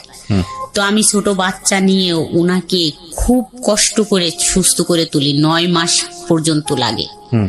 উনি তখন হচ্ছে পুলিশ দেখলে ভয় পাইতো বা আর্মি দেখলে ভয় পাইতো। এটা যাই হোক, এরকম করে আমি সুস্থ করে আবার দোকানে ফিরাই আনি। ওখানে আমি খুব শক্তভাবে দাঁড়াই। তখন থেকে আমি একটু বাইরে বেরোনো শুরু হয়ে গেল, রাস্তাঘাটে, বাজার টাজারে। আর আমার ছেলেটা দেখার পরে আমার হাজবেন্ড আবার একটু চেঞ্জ হয়ে গেল। আচ্ছা। তখন ছেলে হওয়ার পরে খুব বাজার টাজার আর কষ্ট টষ্ট দিত না, খাওয়া দাওয়ার তখন থেকে যে বাজারটা চাইলেই দিত, ওগুলো খুবই করতো, টেক কেয়ার করা শুরু করলো। তখন আবার একটু হলো, কিন্তু আমার মনের ভিতর ওটাই হয় যে আমি ভালো একটা ছেলে পেলে সম্পর্ক করে এখান থেকে চলে যাব। এটা কিন্তু আমি ভুলিনি, মনে মনে রাইখেই দিছি। তো এইভাবে আরো কিছুদিন চলে যায়, যাওয়ার পরে আমার হাজবেন্ডও সুস্থ হইলো। আর আমারও আবার একটা টিউমার হয় পেটে, সেটার অপারেশন হয়, আমিও সুস্থ হই। যাই হোক, আমার ছেলে মেয়ে দুইজনই মানে লেখাপড়া, মানে ছেলের বয়স 3 বছর হয়ে যায়, লেখাপড়া করানোর মতো সময় এসে যায়। তো মেয়ে হচ্ছে তখন 3তে পড়ে মনে হয় মেয়েটা। তখন আমাদের এই বাসার পাশে এক বাসায় একটা ছেলে আসে। ছেলেটা হাফেজ 30 পাড়ার, আর এসএসসি পরীক্ষা দেবে বোধ হয় তখন। তো আসে ও পড়াতো, আরবি পড়াতো, পাশে আর 2-3টা বাচ্চাকে পড়াতো। তাই ওই ভাবি আমাকে একদিন ডাইকে বললো যে, ভাবি আপনার মেয়েকে পড়াবেন? তো তার ছেলে আরবি পড়ায়, তো কোরআন শরীফটা তাড়াতাড়ি শিখে যাবে, তো পড়ান। বললাম আচ্ছা ঠিক আছে, কখন পড়ায়? বিকালে। বললাম ঠিক আছে, কালকে থেকে পড়বে। তা ও বলে দিল ছেলেটাকে, আর আমার মেয়েটাকেও আমি দিয়ে আসলাম। আচ্ছা। তো মেয়ে পড়তে যায় দেখে ছেলেও বলে যে আমিও যাব, ও পড়তে যায়। একদিন ওই ছেলে নাক ধরে হচ্ছে টান দিছে এরকম। আচ্ছা। ওই ছেলেটা যে পড়ায়, টান দিলে নাকটা মনে হচ্ছে ভেঙে গেছে এরকম। তো আমি পরের দিন দেখে বললাম নাকে কি হয়েছে? তা বললো কি, হুজুর আমার নাক ধরে টান দিছে, তাই এরকম হয়ে গেছে। তা আমি তখন হচ্ছে যাই বলি যে আপনি যে নাকটা ধরে এরকম টান দিলেন, দেখেন তো কি হয়েছে। আমি তো বুঝতে পারিনি, ওর ওরকম ফর্সা মানুষ, সেই জন্য ও নাকটা এরকম লাল হয়ে গেছে। আচ্ছা। এই প্রথমই কথা। তারপরে যাই হোক, ওখানে পড়াচ্ছে। ওই ভাবির হাজবেন্ড হচ্ছে চাকরি করে, দুপুরি বাসায় আসে, তো 4-5টা বাচ্চা চিল্লাচিল্লি, ইনার একটু ডিস্টার্ব হয়। তা আমাকে একদিন বললো যে, ভাবি আপনাদের ঘর তো ফাঁকা থাকে, কেউ থাকে না, তা আপনার ঘরে যদি ও পড়ায় তাহলে একটু ভালো হয়। আপনার ভাই তো এসে একটু দুপুরে ঘুমাইতে পারে না, শুইতে পারে না, ওরা বাচ্চারা পড়ে, অত 4-5টা বাচ্চা চিল্লাচিল্লি। আমি বললাম ঠিক আছে, কোরআন শরীফ পড়বে তো পড়াক। তো আমাদের বাসায় নিয়ে আসলাম, যে আমাদের বাসায় বসে বসে পড়াতো। তখন তো ওই ছেলেটা হচ্ছে যেহেতু হাফেজ, তো 18-19 বছর বয়স। তো একেবারে ছোট না যে 14-15 বছরে এসএসসি দিচ্ছে, তা না, 18-19 বছরই বয়স তখন। তো আমরা আবার মাঝে মাঝে শ্বশুর বাড়ি যাইতাম, কাছাকাছি যেহেতু শ্বশুর বাড়িতে। ছেলেটা ওই অনেক দূর থেকে আসতো পড়াইতে, আমাদের ঘরে তালা দেয়া দেখে আবার ফিরে যাইতো। তো একদিন বললো যে, আপনি তো থাকেন না বাসায়, তো ফোন নম্বরটা দিয়ে যান অথবা আমারটা নিয়ে যান, যা হলে বললে আমি আর আসবো না আপনাদের এখানে। আগের থেকে বললেন যে আমরা বাসায় থাকবো না, তাহলে চলে গেলাম, আসলাম না। কিন্তু আমি আইসে এত দূর হাইটে ফিরে যাই তালা দিয়া দেখে, বললাম ঠিকই তো, এরকম তো ভালো হয়, বলে দিলাম যে আইসেন না, আজকে আমরা বাসায় থাকবো না। তখন হচ্ছে ফোন নাম্বারটা নেওয়া হলো। আচ্ছা, তো তখন আমার ছেলের বয়স তো 3 বছর হয়ে গেছে, ছেলে স্কুলে দিব এরকম টাইম। তা একদিন আমাদের ওইখানে খুব বড় সড়ো মেলা হয়, সেই মেলার জন্য আমরা যাচ্ছিলাম, কিন্তু আমি আর যাইতে যাইতে যেটা ফোন দিব মনে ছিল না। আচ্ছা, তো আমি যাইয়ে সন্ধ্যার সময় ফোনটা দেই নাম্বারে যে হুজুর আমরা তো চলে আসছি, মনে নেই আপনাকে বলে আসতি, আমরা তো 2-3 দিন থাকবো। তা বললো আমি তো দুপুরে গেছিলাম, আপনাদের তালা দিয়া দেখছি। বলছি হ্যাঁ আমার মনে ছিল না, আপনাকে একটু বলে আসবো। ওকে। তারপরের দিন 10টার দিকে আবার ফোন দিছে ছেলেটার, বলতেছে যে আপনারা কখন আসবেন। বললাম আজকে তো আসবো না। আবার 4-5 মিনিটের মতো কথা হইলো, আবার বিকালে ফোন দিছে, কেন আসবেন না, চলে আসেন। বললাম না আজকে তো বিকাল হয়ে গেছে, আজকে আসবো না, কালকে আসবো। তা পরের দিন সকালবেলা একদম ঘুম থেকে উঠলেই ফোন দিছে যে এখনই চলে আইসেন কিন্তু। তো আমরা তো সেদিন চলেই আসবো। আসার পর এরকম ফোনে কথা বলাটা আস্তে আস্তে শুরু হলো এই ছেলেটার সঙ্গে? হ্যাঁ। আচ্ছা, কথা বলতে বলতে তো এই ফোন দেয়, আমাদের বাসায়ও তো 2-3 ঘন্টা থাকে পড়ায়, টাইমটা দুপুর থেকে বিকাল পর্যন্ত থাকে। আবার বিকালে চলে যাচ্ছে, যাওয়ার পর আবার ফোন দিচ্ছে, কি করতেছেন। দিতাম যে কি ব্যাপার ফোন, তো কথা বললে কি হয় এরকম। যাই হোক আস্তে আস্তে আগালাম যে ঠিক আছে, তো একটু দুষ্টামি করি, কথা বলতেছে যখন। কিন্তু আমার মনের ভিতর আছে যে আমি তো এরকম ছেলের সাথে কথা বলবো না, ফাজলেমি করি, ফোন যেহেতু দিচ্ছে একটু কথা বলি। কিন্তু আমি যখন এরকম ছেলে পাবো যে গুন্ডা মস্তান টাইপের, তখন আমি তার সাথে রিলেশন করব, যাই হোক এরকম পলাবো। তো এর সাথে কথা বলতেছি বলি, তো 1 মাস পর বাদ দিয়ে দেবো, এরকম মনে হইলো তখন যে 1 মাস পর বাদ দিয়ে দেবো কথা বলা। তো আমি 1 মাস কথা বললাম, রেগুলার প্রতিদিন কথা হইতো, সন্ধ্যার পর 1-1.5 ঘন্টা, তারপরে দিনে 2-3 বার। কি বলতেন 1-1.5 ঘন্টা একটা অচেনা অপরিচিত মানুষ? জানি না কি কথা হইতো, এরকম 1-1.5 ঘন্টা কথা হইতো। যাই হোক 1 মাস পর যখন ভাবলাম যে এটা তো ভালো না, যেহেতু আমি বিবাহিত, আমি বললাম যে আমি তো বিবাহিত আর তুমি ছোট মানুষ, এটা ঠিক না। আপনার চেয়ে ছোট ছিল বয়সে? হ্যাঁ আমার থেকে একটু ছোট ছিল। একটু বলতে কত বছরের ছোট? 6 বছরের। 6 বছর, এটা একটু না ভালোই ছোট। তারপরে বললাম যে না কথা বলো না, তুমি ছোট মানুষ আর আমি তো বিবাহিত, যাই হোক কথা বলার দরকার নাই। কিন্তু সে বলল যে না, কথা না বললে বাঁচবো না, তো মরে যাব। ওকে।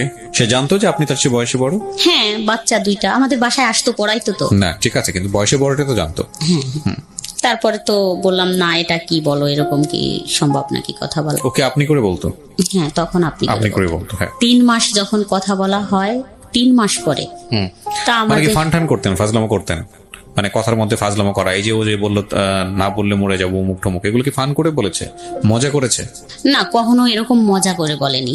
ওই ঘুমের ট্যাবলেট খাবো এটা সেটা সিরিয়াসলি বলতো। আরে আপনি কি তাকে কোনো প্রকার লাই দিয়েছিলেন, মানে সুযোগ দিচ্ছিলেন যে কোনোভাবেই হোক আপনার প্রতি এরকম কোনো সুযোগ কি দিচ্ছিলেন? এরকম বুঝিনি এরকম সুযোগ, কিন্তু ভালো লাগতো। আচ্ছা, কথা বলতে ভালো লাগতো, ঠিক আছে, বলেন। দেখতেও ভালো লাগতো। ওকে। এবং আপনার যে ভালো লাগতো এটা কি ও বুঝতো? হ্যাঁ। ওকে, ঠিক আছে, তাহলে তো ঠিকই আছে, ও ওর জায়গা থেকে যেভাবে ফলিং হওয়ার কথা সেভাবেই হয়েছে। তারপর 3 মাস পর কথা বলার, আমাদের ওখানে একটা অনুষ্ঠান হচ্ছিল, গানের অনুষ্ঠান, ঢাকা থেকে অনেক শিল্পী টিল্পী গেছিল। অবশ্য সেদিন প্রথম বলল যে এখানে যাওয়া যাবে না, যেহেতু ও হুজুর, মানে ও তো হাফেজ ছিল 30 পাড়ার। তো আমি একটু যেহেতু এরকম সাজুগুজু করতাম, এগুলো থেকে শুরু করলো যে না এরকম সাজা যাবে না, বোরখা পরে চলতে হবে বা মুখ টুক ঢাকতে হবে, পর্দা করতে হবে, নামাজ পড়তে হবে। তো নামাজে ফুল ফিট চলে আসলাম, 5 ওয়াক্ত নামাজ পড়া। তো পর্দা করতে হবে, পর্দার জন্য খুবই দিল যে পর্দা করতে হবে, মুখ খুলে কারো সামনে যাওয়া যাবে না কোনো ছেলে মানুষের, আর ওইখানে গানে তো যাওয়াই যাবে না এবং বাচ্চাদেরও যাইতে দেওয়া যাবে না।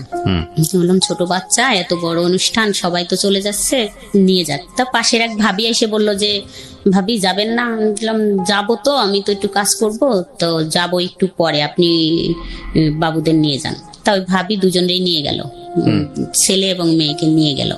নিয়ে যাওয়ার পরে ওরা ওইখানে দেখতেছে অনুষ্ঠান, কিন্তু ও ছেলেটা আমাদের বাসায় আসলো তো দেখার জন্য যে আমি গেছি কিনা। কোন ছেলেটা? যে ছেলেটা পড়ায়? হ্যাঁ, যে ছেলেটা পড়ায়, ও ছেলেটা আমাদের বাসায় আসলো। আসার পরে দেখলো যে আমি কাজ করতেছি, যাইনি। তো আমাদের ঘরে আসলো, তখন ওই পাড়ার মানে কেউই বাচ্ছিল না, সবাই গেছিল, শুধু আমি যাইনি। মানে মোটামুটি পাড়া ফাঁকা, ঘর ফাঁকা। ফাঁকা। আপনার হাজবেন্ড দিনের বেলা কোথায় থাকতো? দোকানে, দোকানে বিজনেসের কাজে ব্যস্ত থাকতো। হ্যাঁ, আমাদের দোকান আছে, তো সকাল 8টায় চলে যায় আর রাত 11টায় আসে। এর মাঝখানে কোনো খোঁজ খবর নাই? না, আসতো না। এটা কি আপনার এই যে ছেলেটা পড়াতো বাড়িতে, এও জানতো বিষয়টা? হ্যাঁ, তারপরে আসলো, বসলো, তো কথা বলতেছিলাম আমরা ঘরের ভিতরেই। তো প্রথম জড়াই ধরলাম আমি, মানে বসে আছে এমনি, যাই জড়াই ধরলাম 3 মাস পর কথা বলার। তারপরে তো ও মাথা নিচু করে বসে আছে, ভয় পাচ্ছিলাম আমিও। তারপরে ও বলল যে ঠিক আছে, তুমি যাবা না ওখানে গান শুনতে, ওটা ভালো জিনিস না, তুমি থাকো, তাহলে আমি চলে যাই। তো ও চলে গেল। চলে যাওয়ার পরে এরকম তো 1 বছর কথা হইলো আমাদের। এইরকম বাসায় যাওয়া আসা?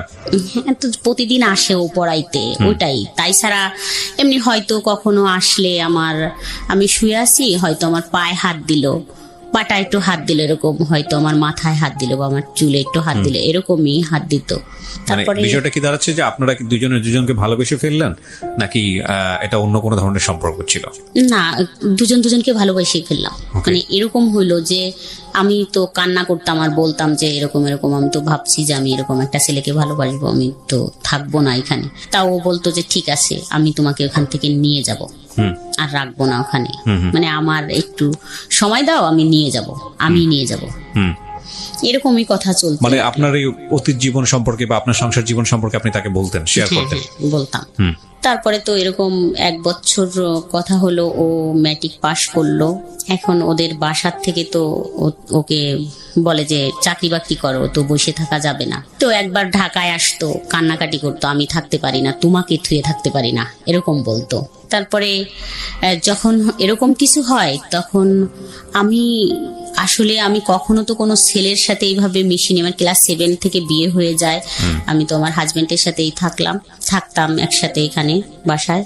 তো এরকম কিছুর পরে আমি ভাবলাম যে এরকম আবার পৃথিবীতে কিছু আছে, এত সুন্দর মানুষ হইতে পারে, এত ভালো লাগা থাকতে পারে, বা এত মানুষকে এত ভালোবাসতে পারে, এরকম আরো বেশি কনফিডেন্সের সাথে হয়ে গেলাম যে না, এটাই তো সবকিছু, এরকমই তো সব, এটা কি। তো আমি তখন মনে মনে ভাবলাম যে যাই হোক, ধরেই রাখবো সারা জীবন, কখনোই আর ছাড়ে যাব না। তো অনেক কান্নাকাটি করলাম, কথা বললাম, বললো যে চিন্তা করো না, আমি শুধুই তোমার, অন্য কারো না। আবার কথাবার্তা বলা শুরু, কথা বলতে বলতে এরকম তো মনে করেন 3 বছর হয়ে যায়। 3 বছর পর একটা বিয়ের অনুষ্ঠান থাকে, ও যায় সেখানে। যাওয়ার পরে বলে যে আমি তো একটা বিয়ের অনুষ্ঠানে আসছি, ফোন দিয়ে, তুমি কি এখানে আসবা? তো বললাম ঠিক আছে, আমি রান্না টান্না করি, তারপর রেডি হইলে তুমি নিয়ে যাও। তারপর আমি রান্না শেষ করে আমি তো আমার বাচ্চাদের রাইখে সবকিছু বুঝাই দিয়ে তো বললাম যে ঠিক আছে তোমরা থাকো, আমি যাবো আর আসবো। আমাকে মোটরসাইকেলে নিয়ে যায়।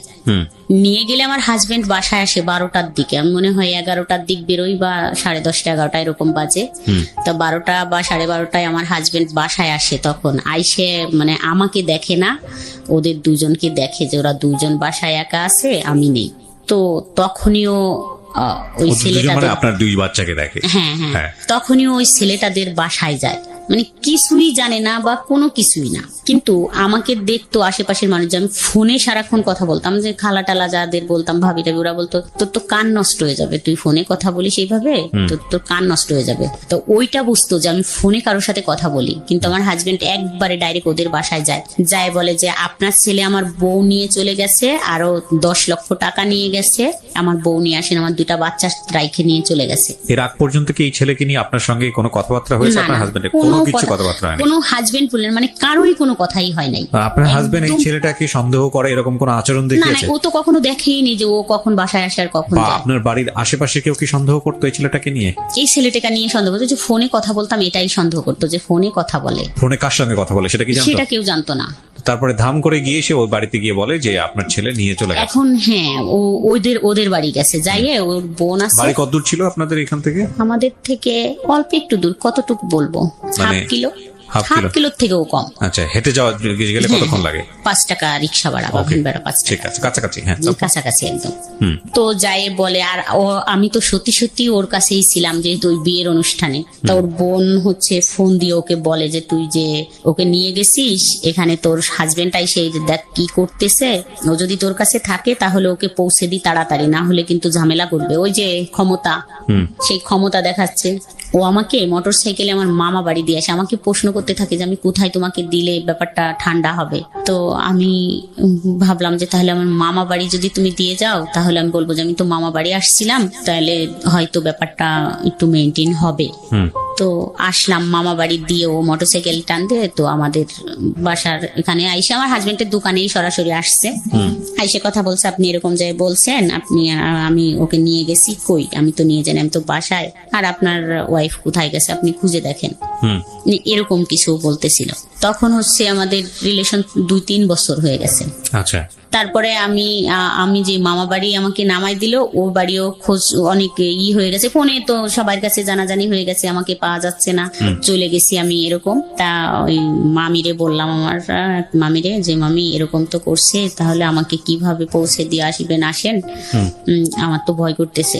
তারপর বললো তুই সত্যি কথা বলতো, তুই কোথায় ছিলি? তা আমি সত্যি বললাম যে ওর সাথেই ছিলাম, ওই ছেলেটার সাথে ছিলাম, এরকম একটা ছেলের সাথে কথা বলি, ছেলেটা কিন্তু অনেক সুন্দর দেখতে, আর আমি কিন্তু ওর সাথে চলে যাবো। ওই মামিকে বললাম আমি কিন্তু ওকে বিয়ে করব, এটা একটু সময় লাগবে ওর চাকরির জন্য, তাই তুমি আমাকে যেভাবে পারো ঘরে দিয়ে আসো। তখন মামির কাছে ডিসক্লোজ করলেন? হ্যাঁ হ্যাঁ বললাম। তো ওই মামি আমার একটা মামাতো ভাইকে ডাইকে বললো যে এই ঘটনা। তা ওই মামাতো ভাই বললো যে তাহলে ছেলেটাকে ডাকতো, তোকে দিয়ে আসার আগে ছেলেটাকে দেখি, যে আসলে ছেলেটা তোর কথা মতো যদি সুন্দর হয়, ভালো হয় ছেলেটা, তাহলে আমরাই তোর এর থেকে বের করব, মানে এখানে ডিভোর্স আর ওইখানে বিয়ে দিয়ে দেবো, এরকম কথা হলো।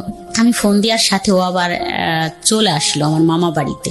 তা আসার পর বলল যে কেন আসবো? তা আমি বললাম যে তোমাকে দেখতে চাচ্ছে, যদি কথাটা যেহেতু এরকম হয়েছে যে চলে গেছে, তাহলে ওরা যদি দেখে তোমাকে ভালো লাগে, তা বলছে তাহলে এখানে এরকম কিছু হবে যে ওখান থেকে ডিভোর্স, আর এখানে তুমি আমার 2-3 মাস অপেক্ষা করার পর তোমার সাথে আমার বিয়ে হবে, ওরা বলতেছে।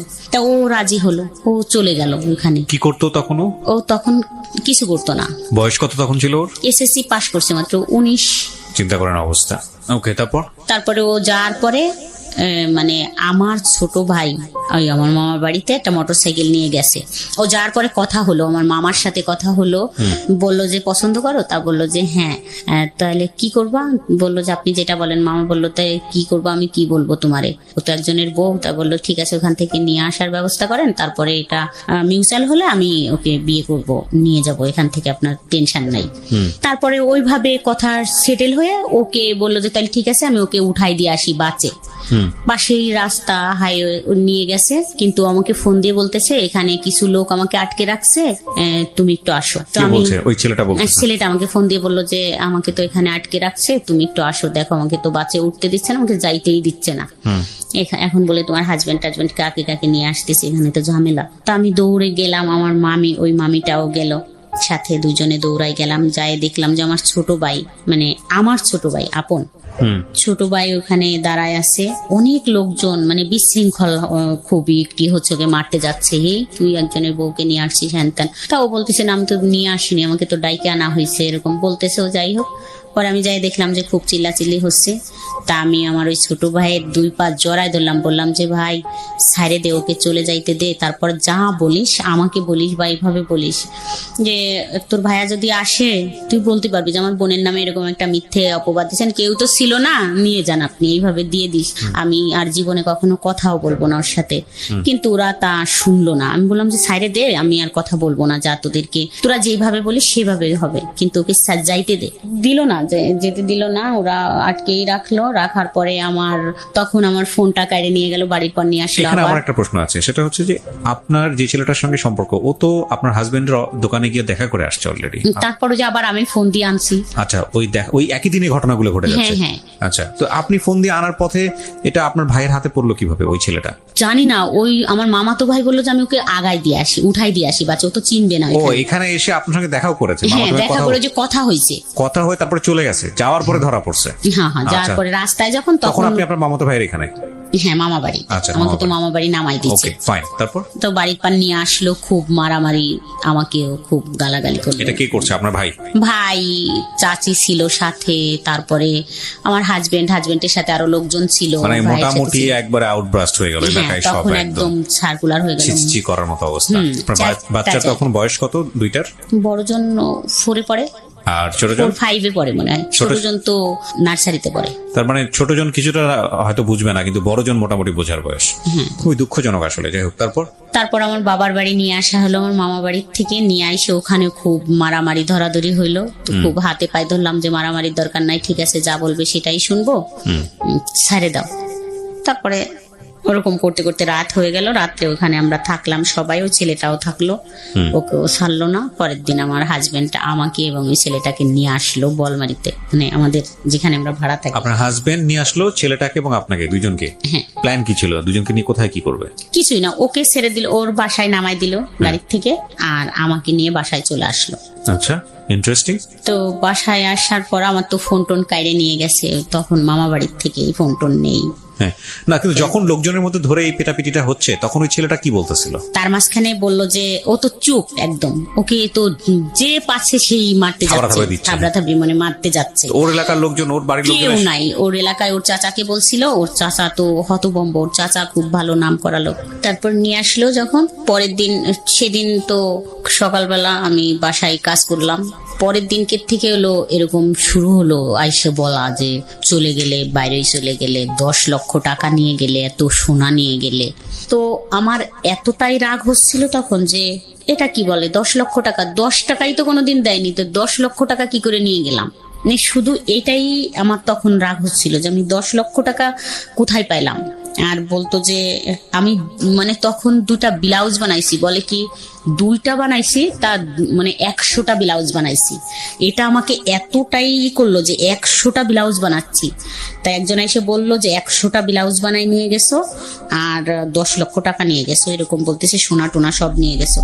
তো খুব খারাপ লাগলো যে যা বলছে তো থাকবোই না এখানে, আর থাকবো না। তখন আবার ফোন টোন নাই কাছে যে একটু যোগাযোগ করব। 5 দিন চলে গেল এরকম কথা শুনতে শুনতে, আমি তো খুব হয়ে গেলাম যে এত কথা আর শুনতে ভাল লাগতেছে না। পরে আমার মেয়েটাকে পাঠালাম ওদের বাসায়, মানে ওদের ওইখানে, বললাম যে যাও তো তুমি দেখা করে আসো গে কি করে। তা ও গেল, ও তখন মাদ্রাসায় পড়তো, মনে হয় ক্লাস 6-এ পড়ে। গেছে, যায় দেখে কি খুব জ্বর, খুবই জ্বর, যে মারামারি করছে, অত চিল্লাচিল্লি করছে, ভয় পেয়ে গেছে, খুব জ্বর, শুয়ে আছে। তা ওকে ও যায় যখন ওইখানে দাঁড়াইছে, তাই জানালা দিয়ে দেখছে যে রাস্তায় ও দাঁড়ানো, তো বুঝতে পারছে। তা ও একটা ফোন, ওর একটা ফোন ছিল ঘরে, ওর ছোট্ট ফোন, ওই ফোনটা ওকে দিয়ে বলছে তোমার আম্মুকে দিবা, লুকায় কেউ যেন না দেখে। তা একটা ফোন আর একটা সিম ঢুকায় দিয়ে দিল। তো আমারও খুব রাগ হচ্ছিল এরকম করে বলে। তখন আইসে, এর আগে তো একটু যাই হোক সম্পর্ক ছিল, ওই রকমের গভীর সম্পর্ক ছিল না, তখন হয়তো যদি একটু সহানুভূতি দেখাইলে মনে হয় বাদ হয়ে যাইতো, বা কথা বলা, ওই যে 5 দিন বলিনি, আস্তে আস্তে ঠিক হয়ে যাইতো। কিন্তু ও ফোনটা দিল, আর ও তো ছেলে মানুষ, হয়তো মনে মনে ভাবছে যে আমাকে মারলো এইভাবে, যা কিছু একটা করবোই। তারপরে ফোনটা দিল, তো লুকায় লুকায় কথা বলতাম। তারপরের থেকে তো সব আরো বেশি হইলো, যা এখান থেকে এখানে আর থাকবো না, ওরকম 10 লক্ষ টাকা নিয়েই পলাবো, মানে ওর থেকে কিছুদিনই করবো, 10 লাখ টাকা যখন হবে তখন নিয়েই পলাবো, তো 2-1 বছর বা থাকবো ই করবো। কিন্তু তখন থেকে একদম কন্টিনিউ কথা এমন ভাবে শুরু হলো যে আমি অ্যাডিক্টেড হয়ে গেলাম, যে আমি এখন আর 1 সেকেন্ডও ওকে ছাড়া থাকতে পারি না। তখন থেকে আমার হাজবেন্ডের সাথে আমি টোটালে 3 বছর একটানা শুধু হাই হ্যালো কথা, যেমন এমনই একটানা 3 বছর একই ছাদের নিচেই থাইকে, কি বলবো, কখনো সে আমার দিকে একটু ফিরেও তাকায়নি। এখানে একটা কথা বলি প্রিয় শ্রোতা, আপনারা জাজমেন্টে যাবেন না। কার জাজমেন্টে যাবেন না? আজকে যিনি গেস্ট তাকে জাজমেন্টে নেবেন না, তার জীবনের ঘটনা এগুলো আমরা প্রচার করছি কি কারণে, যাতে করে আর অন্য মানুষের জীবনটা এরকম না হয়। ঘটনাগুলোকে আপনি কিভাবে দেখবেন সেটা আপনার ব্যক্তি স্বাধীনতার বিষয়। একই ঘটনাকে 100 জন মানুষ 100 রকম ভাবে দেখতে পারেন। তবে আমরা উৎসাহ দিচ্ছি আপনাকে ওনাকে জাজমেন্টে না নেওয়ার, কারণ ওনার জীবনে যেটা ঘটেছে সেটার পেছনে যুক্তি ছিল। আপনার জীবনে যাতে না ঘটে সেজন্যই এই ঘটনাকে সামনে নিয়ে আসা, ঠিক আছে? এটা মনে রাখতে হবে যে একটা মেয়ে প্রাপ্তবয়স্ক হয়ে একজন মানুষের সংসারে যাওয়া, প্রাপ্তবয়স্ক শব্দটা এই কারণে বলছি, শুধু বয়স বাড়া না, জ্ঞানের দিক থেকে প্রাপ্তবয়স্ক হওয়া, শরীর বা প্রকৃতিগতভাবে যে প্রাপ্তবয়স্ক ব্যাপার আসে সেগুলো হওয়া, তারপরে একটা মানুষের সংসারে গিয়ে সেটাকে মানিয়ে নেয়। কিন্তু একটা জিনিস দেখেন, ওর ক্লাস 7-এ থাকতে বিয়ে হয়েছে এবং উনি বোঝেই না বিয়ে কি, সেরকম সময় একটা বিয়ে হয়ে গেল। সাবালক হওয়ার বিষয়টাও বিয়ের পরে, এবং তারপরে সংসার জীবনে গিয়ে কিছু জায়গায় ডেফিসিয়েন্সি পেয়েছে, সেগুলো মানুষের কাছ থেকে জানার পরে তারপর একটা ছেলের সাথে ইনভলভ হওয়া, সেখানে গিয়ে এগুলো তার বয়ঃসন্ধিকালে ঘটনাগুলো ঘটছে। সুতরাং একটা মানুষকে যদি আপনি ওইটা চিন্তা করেন যে একটা ঘরে থেকে সে আরেকজনের সাথে প্রেম করছে বা অন্যান্য বিষয়গুলো করছে, হ্যাঁ অবশ্যই এটা অযৌক্তিক, অন্যায়, কিন্তু এটাও মানতে হবে যে সে যে পারিবারিক ব্যাকগ্রাউন্ড থেকে এসছে বা তার যে বয়স, সেই জায়গাটা থেকে এগুলা তার জায়গাটা থেকে প্রাসঙ্গিক ছিল নাকি অপ্রাসঙ্গিক ছিল। ভাবনার জায়গাগুলোকে একটু ইলাবোরেটলি রাখেন, সবসময় একটা স্কেলে কাউকে মাপবেন না, এবং মূল কথা হচ্ছে মাইপেনই না, কারণ এটা তার জীবনে ঘটেছে, প্রচার হচ্ছে এই কারণে যাতে আপনার জীবনে না ঘটে। সুতরাং ওইখান থেকে ঘটনাগুলোকে দেখার চেষ্টা করেন। আর আনফর্চুনেটলি আমাদের সোশ্যাল মিডিয়া বলেন বা অন্যান্য জায়গাগুলোতে বলেন, যখন কোনো একটা ঘটনা ঘটে সবাই পণ্ডিত হয়ে যায়, সবাই জ্ঞান দেওয়া শুরু করে, মনে হয় যে একেবারে ফেরেস্তার মতো, কার জীবনে কোনো কিছু ঘটেনি, গালি গালাজ থেকে শুরু করে তার দিকে আঙ্গুল তোলা থেকে শুরু করে সবকিছু। আরে ভাই, এই আঙ্গুলটা ওপর দিকে মানে সামনের দিকে না দিয়ে আঙ্গুলটা নিচের দিকে দিলে জীবনটা অনেক বেশি সহজ হয়, সুন্দর হয়। এবং এই জন্যই মূলত এনারা আসেন কষ্ট করে, যাতে করে আপনারা ভুলটা না করেন। তো আপনার হাজবেন্ড নিশ্চয়ই বুঝতো যে এই সময়টাতে আপনি এই ছেলেটার প্রতি অনেক বেশি ডেভোটেড, কথা বলতেছেন তার সঙ্গে, এটা কি বুঝতো সে? না, মানে আর বুঝতো না যে কথা হয়। আচ্ছা, এটা আপনি গোপন করতেন? হ্যাঁ, আচ্ছা। ফোনটা আমি সাইলেন্টই থাকতো সবসময়। আমি মাঝে মাঝে এসে দেখতাম, যখন দেখতাম যে একটা কল আসছে, ও ছাড়া তো আর কেউ দেবে না কল ফোনে। তো যখন দেখতাম যে একটা কল আসছে, তখন আশেপাশে দেখতাম যে কেউ আছে কিনা, মানে জায়গা খুঁজে গোপন ভাবে তাকে ফোন করতেন। আচ্ছা, তো আপনি যে সিদ্ধান্ত নিয়ে ফেলেছেন ছেলেটার সঙ্গে আপনি সংসার করবেন, তাহলে তো সময় নিচ্ছিলেন কেন? ওই যে ওর দিক দিয়ে ও তো কিছু করে না। ও কিছু করে না। আর আমার তো 2টা বাচ্চা, যেহেতু আমি মেয়েটার হাতের দিকে তাকায় দেখতাম যে এই হাত দিয়ে আমি যদি একে রাইখে যাই, তাহলে নিশ্চয়ই কেউ একে কারো কাছে দেবে। কারণ আমার হাজবেন্ড তো দ্বিতীয়বার বিয়ে করবে না, যেহেতু সে তো অসুস্থ, সে তো বিয়ে করবেই না। তো মেয়েটা কারো কাছে দিয়ে দেবে, যে কেউ পালুক, ফুপি বা চাচি। তো আমার এটাই ভয় করতো যে ওই হাত দিয়ে পাতিল মাজাবে। এটাই আমি এখন বললাম যে আমার শুধু এটাই মনে হইতো যে পাতিল মাজবে। যাই হোক, তখনকার ছোট বয়স ছিল, কম বয়স ছিল, মানে বুদ্ধি কম ছিল, মনে হয়তো ওই হাত দিয়ে থালি বাটি বা পাতিল টাতিল মাজাবে। একটা পাতিল মাজতে দিলে ও ওই হাত দিয়ে পারবে না মাজতে, তো ওকে আমি রাইখে যাইতে পারবো না। যখন ছেলের দিকে তাকাতাম, ছেলে যে এত সুন্দর ছিল বলার মতো না। তাকাইলে মনে হইতো আমি একে রাইখে যাব, যদি পানি টানিতে পড়ে যায় বা কেউ মারে তখন ও কোথায় যাবে, আম্মুকে কাকে ডাক দেবে, মানে আমি একেও থুয়ে যাইতে পারতেছি না। আবার যখন আমি ফোনে কথা বলতাম ওই ছেলেটার সাথে, তখন আমি ওকেও ফেলতে পারতাম না। আমি আসলে ওকে কোথায় রাখবো? ও খুব কানাকাটি করা শুরু করলো যে আমি তোমাকে ছাড়া থাকতেই পারি না। মানে লুকায় কথা বলতে বলতে এরকম করতে করতে আবার অনেক দিন হয়ে গেল। যাই হোক, একটা কর্মচারী আমাদের দেখে ফেলে যে আমি ফোনে কথা বলি। ওকে, কয়েকদিন কর্মচারী বলতে আপনাদেরই কর্মচারী? হ্যাঁ হ্যাঁ, দোকানের কর্মচারী। ও যাই বলে দেয় যে আমি মনে হয় মামি কথা বলতেছে ফোনে। তো আমি তো সত্যি সত্যি ফোনে কথা বলতেছি, ফোনটা আমার ওন্না দিয়ে পেঁচানো, তা ওন্নাটা মনে হচ্ছে যে বালিশের উপর দিয়ে রাইখে তারপর কথা বলতেছি। একদম সেই মুহূর্তে চলে আসে আমার হাজবেন্ড, এসে মানে বুঝতে পারে যে আমার কাছে ফোন আছে। তো অনেক আবার খুব মারামারি ধরাধরি হইলো ওই দিনকে থেকেই। আর ফোনটা তো পাইনি, ফোনটা আমি টয়লেটের ভিতর ফেলে দিছিলাম দৌড়াই যায়, কিন্তু ফোনটা নেয়নি, আমাকে খুব মারলো। মারা টারার পরে তো একদম ওই ফোনটাও নষ্ট হয়ে গেল, যোগাযোগ বন্ধ। তো 10-15 দিনের ভিতর একদম একটু কাছাকাছি চলে আসলাম, হাজবেন্ডের বুঝাই একটা ফোন কিনে নিলাম আবার। তো তখন ওই ফোনটা পায়ে আবার কথা বলা শুরু করলাম। আচ্ছা, কথা বলার পরে মাসখানিক পরের থেকে হলো যে এটা শুরু হলো। আজ হাজবেন্ডের সাথে কথা বলা একদম, মানে ও বলতো যে একদম কথা বলবা না, আমি নিয়ে যাব অল্প কিছুদিনের ভিতর, আমি কিছু করলেই নিয়ে যাব। আরেকটা কথা বলি যে ও হচ্ছে এমন অনেক বড় ব্যবসায়ী, কিন্তু একটা চকলেটও কোনোদিন হাতে করে আনে না, এরকম কোয়ালিটির। এরকম চললো 3 বছর। তো ওর থেকে কোনো নাই, রেসপন্সও নাই, যে কথা বলে না, আমি সুপাই ঘুমাই বা খাটে যাচ্ছি না, এরকম কোনোদিন বলেনি যে এখানে কেন ঘুমোচ্ছ? যাই হোক 3 বছর পরে হচ্ছে অনেক কান্নাকাটি শুরু হয়ে গেল। ও ভয় পাওয়া শুরু করলো যে আমি যদি তোমাকে নিয়ে চলে যাই তাহলে তো অবস্থা কাহিল হয়ে যাবে, মানে এমন হয়ে যাবে যে তুমি তো বুঝতেছো, ওখান থেকে আমাকে চাপ দেবে, আমাদের বাড়ি অনেক ই করবে, একবার হয়ে গেছে, আমি তোমাকে নিয়ে চলে যাইতে পারবো না, তুমি এখান থেকে বেরোয় যাও, তুমি ডিভোর্স নাও, তারপরে আমি তোমাকে ওখান থেকে বিয়ে করে আনতে পারবো, তখন তো তোমার সাথে জড়ানো কেউ থাকবে না, কে বিয়ে করলো কে নিল না নিল এটা জানবেও না, আচ্ছা এটা আর তার খোঁজ খবর করার ই থাকবে না। কিন্তু আমি কিছুতেই এটা আর করতে পারতেছিলাম না, মানে আমার হাজবেন্ড এমন হলো যে একদম টু শব্দই করে না, বাসায় আসলে সে মানে একটা হেঁচিও দেয় না, একদম আসে চুপ করে কাঁথা মুড়িতে শুয়ে আসে, মানে শুয়ে আসে। কষ্টটা কি দেখাবো, একটু ঝগড়া হইলে না হয় বাপের বাড়ি মানুষ চলে যাইতে পারে যে একটু ঝগড়া হয়েছে যাও আমি আর এটাই করবো না, কিন্তু এই ঝগড়াটা ও বুঝে গেল যে কথা হয় কন্টিনিউ ওই ছেলের সাথে। তো একদিন এরকম করে একদিন রাতে আমি কথা বলতেছিলাম 11টার দিক, এইটা আবার 3-4 বছর পরে। তো বাসার গেটের সামনে দাঁড়ায় কথা বলতেছি, দেখলাম যে ঘুমাচ্ছে, আমি আসতে ফোনটা নিয়ে বাইরে এসে কথা বলতেছি, 11টা বাজে মনে হয় তখন রাত। তা দেখলাম যে উঠে আসি আমার পিছন থেকে একদম চুল ধরে টানে নিয়ে গেল বাসার ভিতরে। আপনার জামাই? হ্যাঁ, আমার হাজবেন্ড নিয়ে গেল, নিয়ে যায় ফোনটা লাইনেই আছে, খুব মারামারি মানে মারলো, কান্না করতেছিলাম, ফোনটা কাড়ে নিনি, ফোনটা আমার হাতেই আছে, আমাকে খুব মারলো, মারার পর ও শুনলো, তো তখন ও বললো যে হয়তো বাসায় কথা বলছে ওর মার সাথে, তো তখন বেকার। তো মাটার শোনার পরে তো আমাকে পরের দিন সকালে ফোন দিল 10টার দিক, বললো যে তুমি কি বাসায় আসতে পারবে আমাদের। কাকে ফোন দিল? আমাকে ফোন দিল, যে ছেলেটার সঙ্গে আপনি প্রেম করেন সেই ফোন দিল? আচ্ছা। তা বললাম যে হ্যাঁ আসতে পারবো না কেন, মানে চলে যাবে আমার হাজবেন্ড, তারপর 10টা-11টার দিক আসবো। তারপর আমি তো 10টা-11টার দিক গেলাম।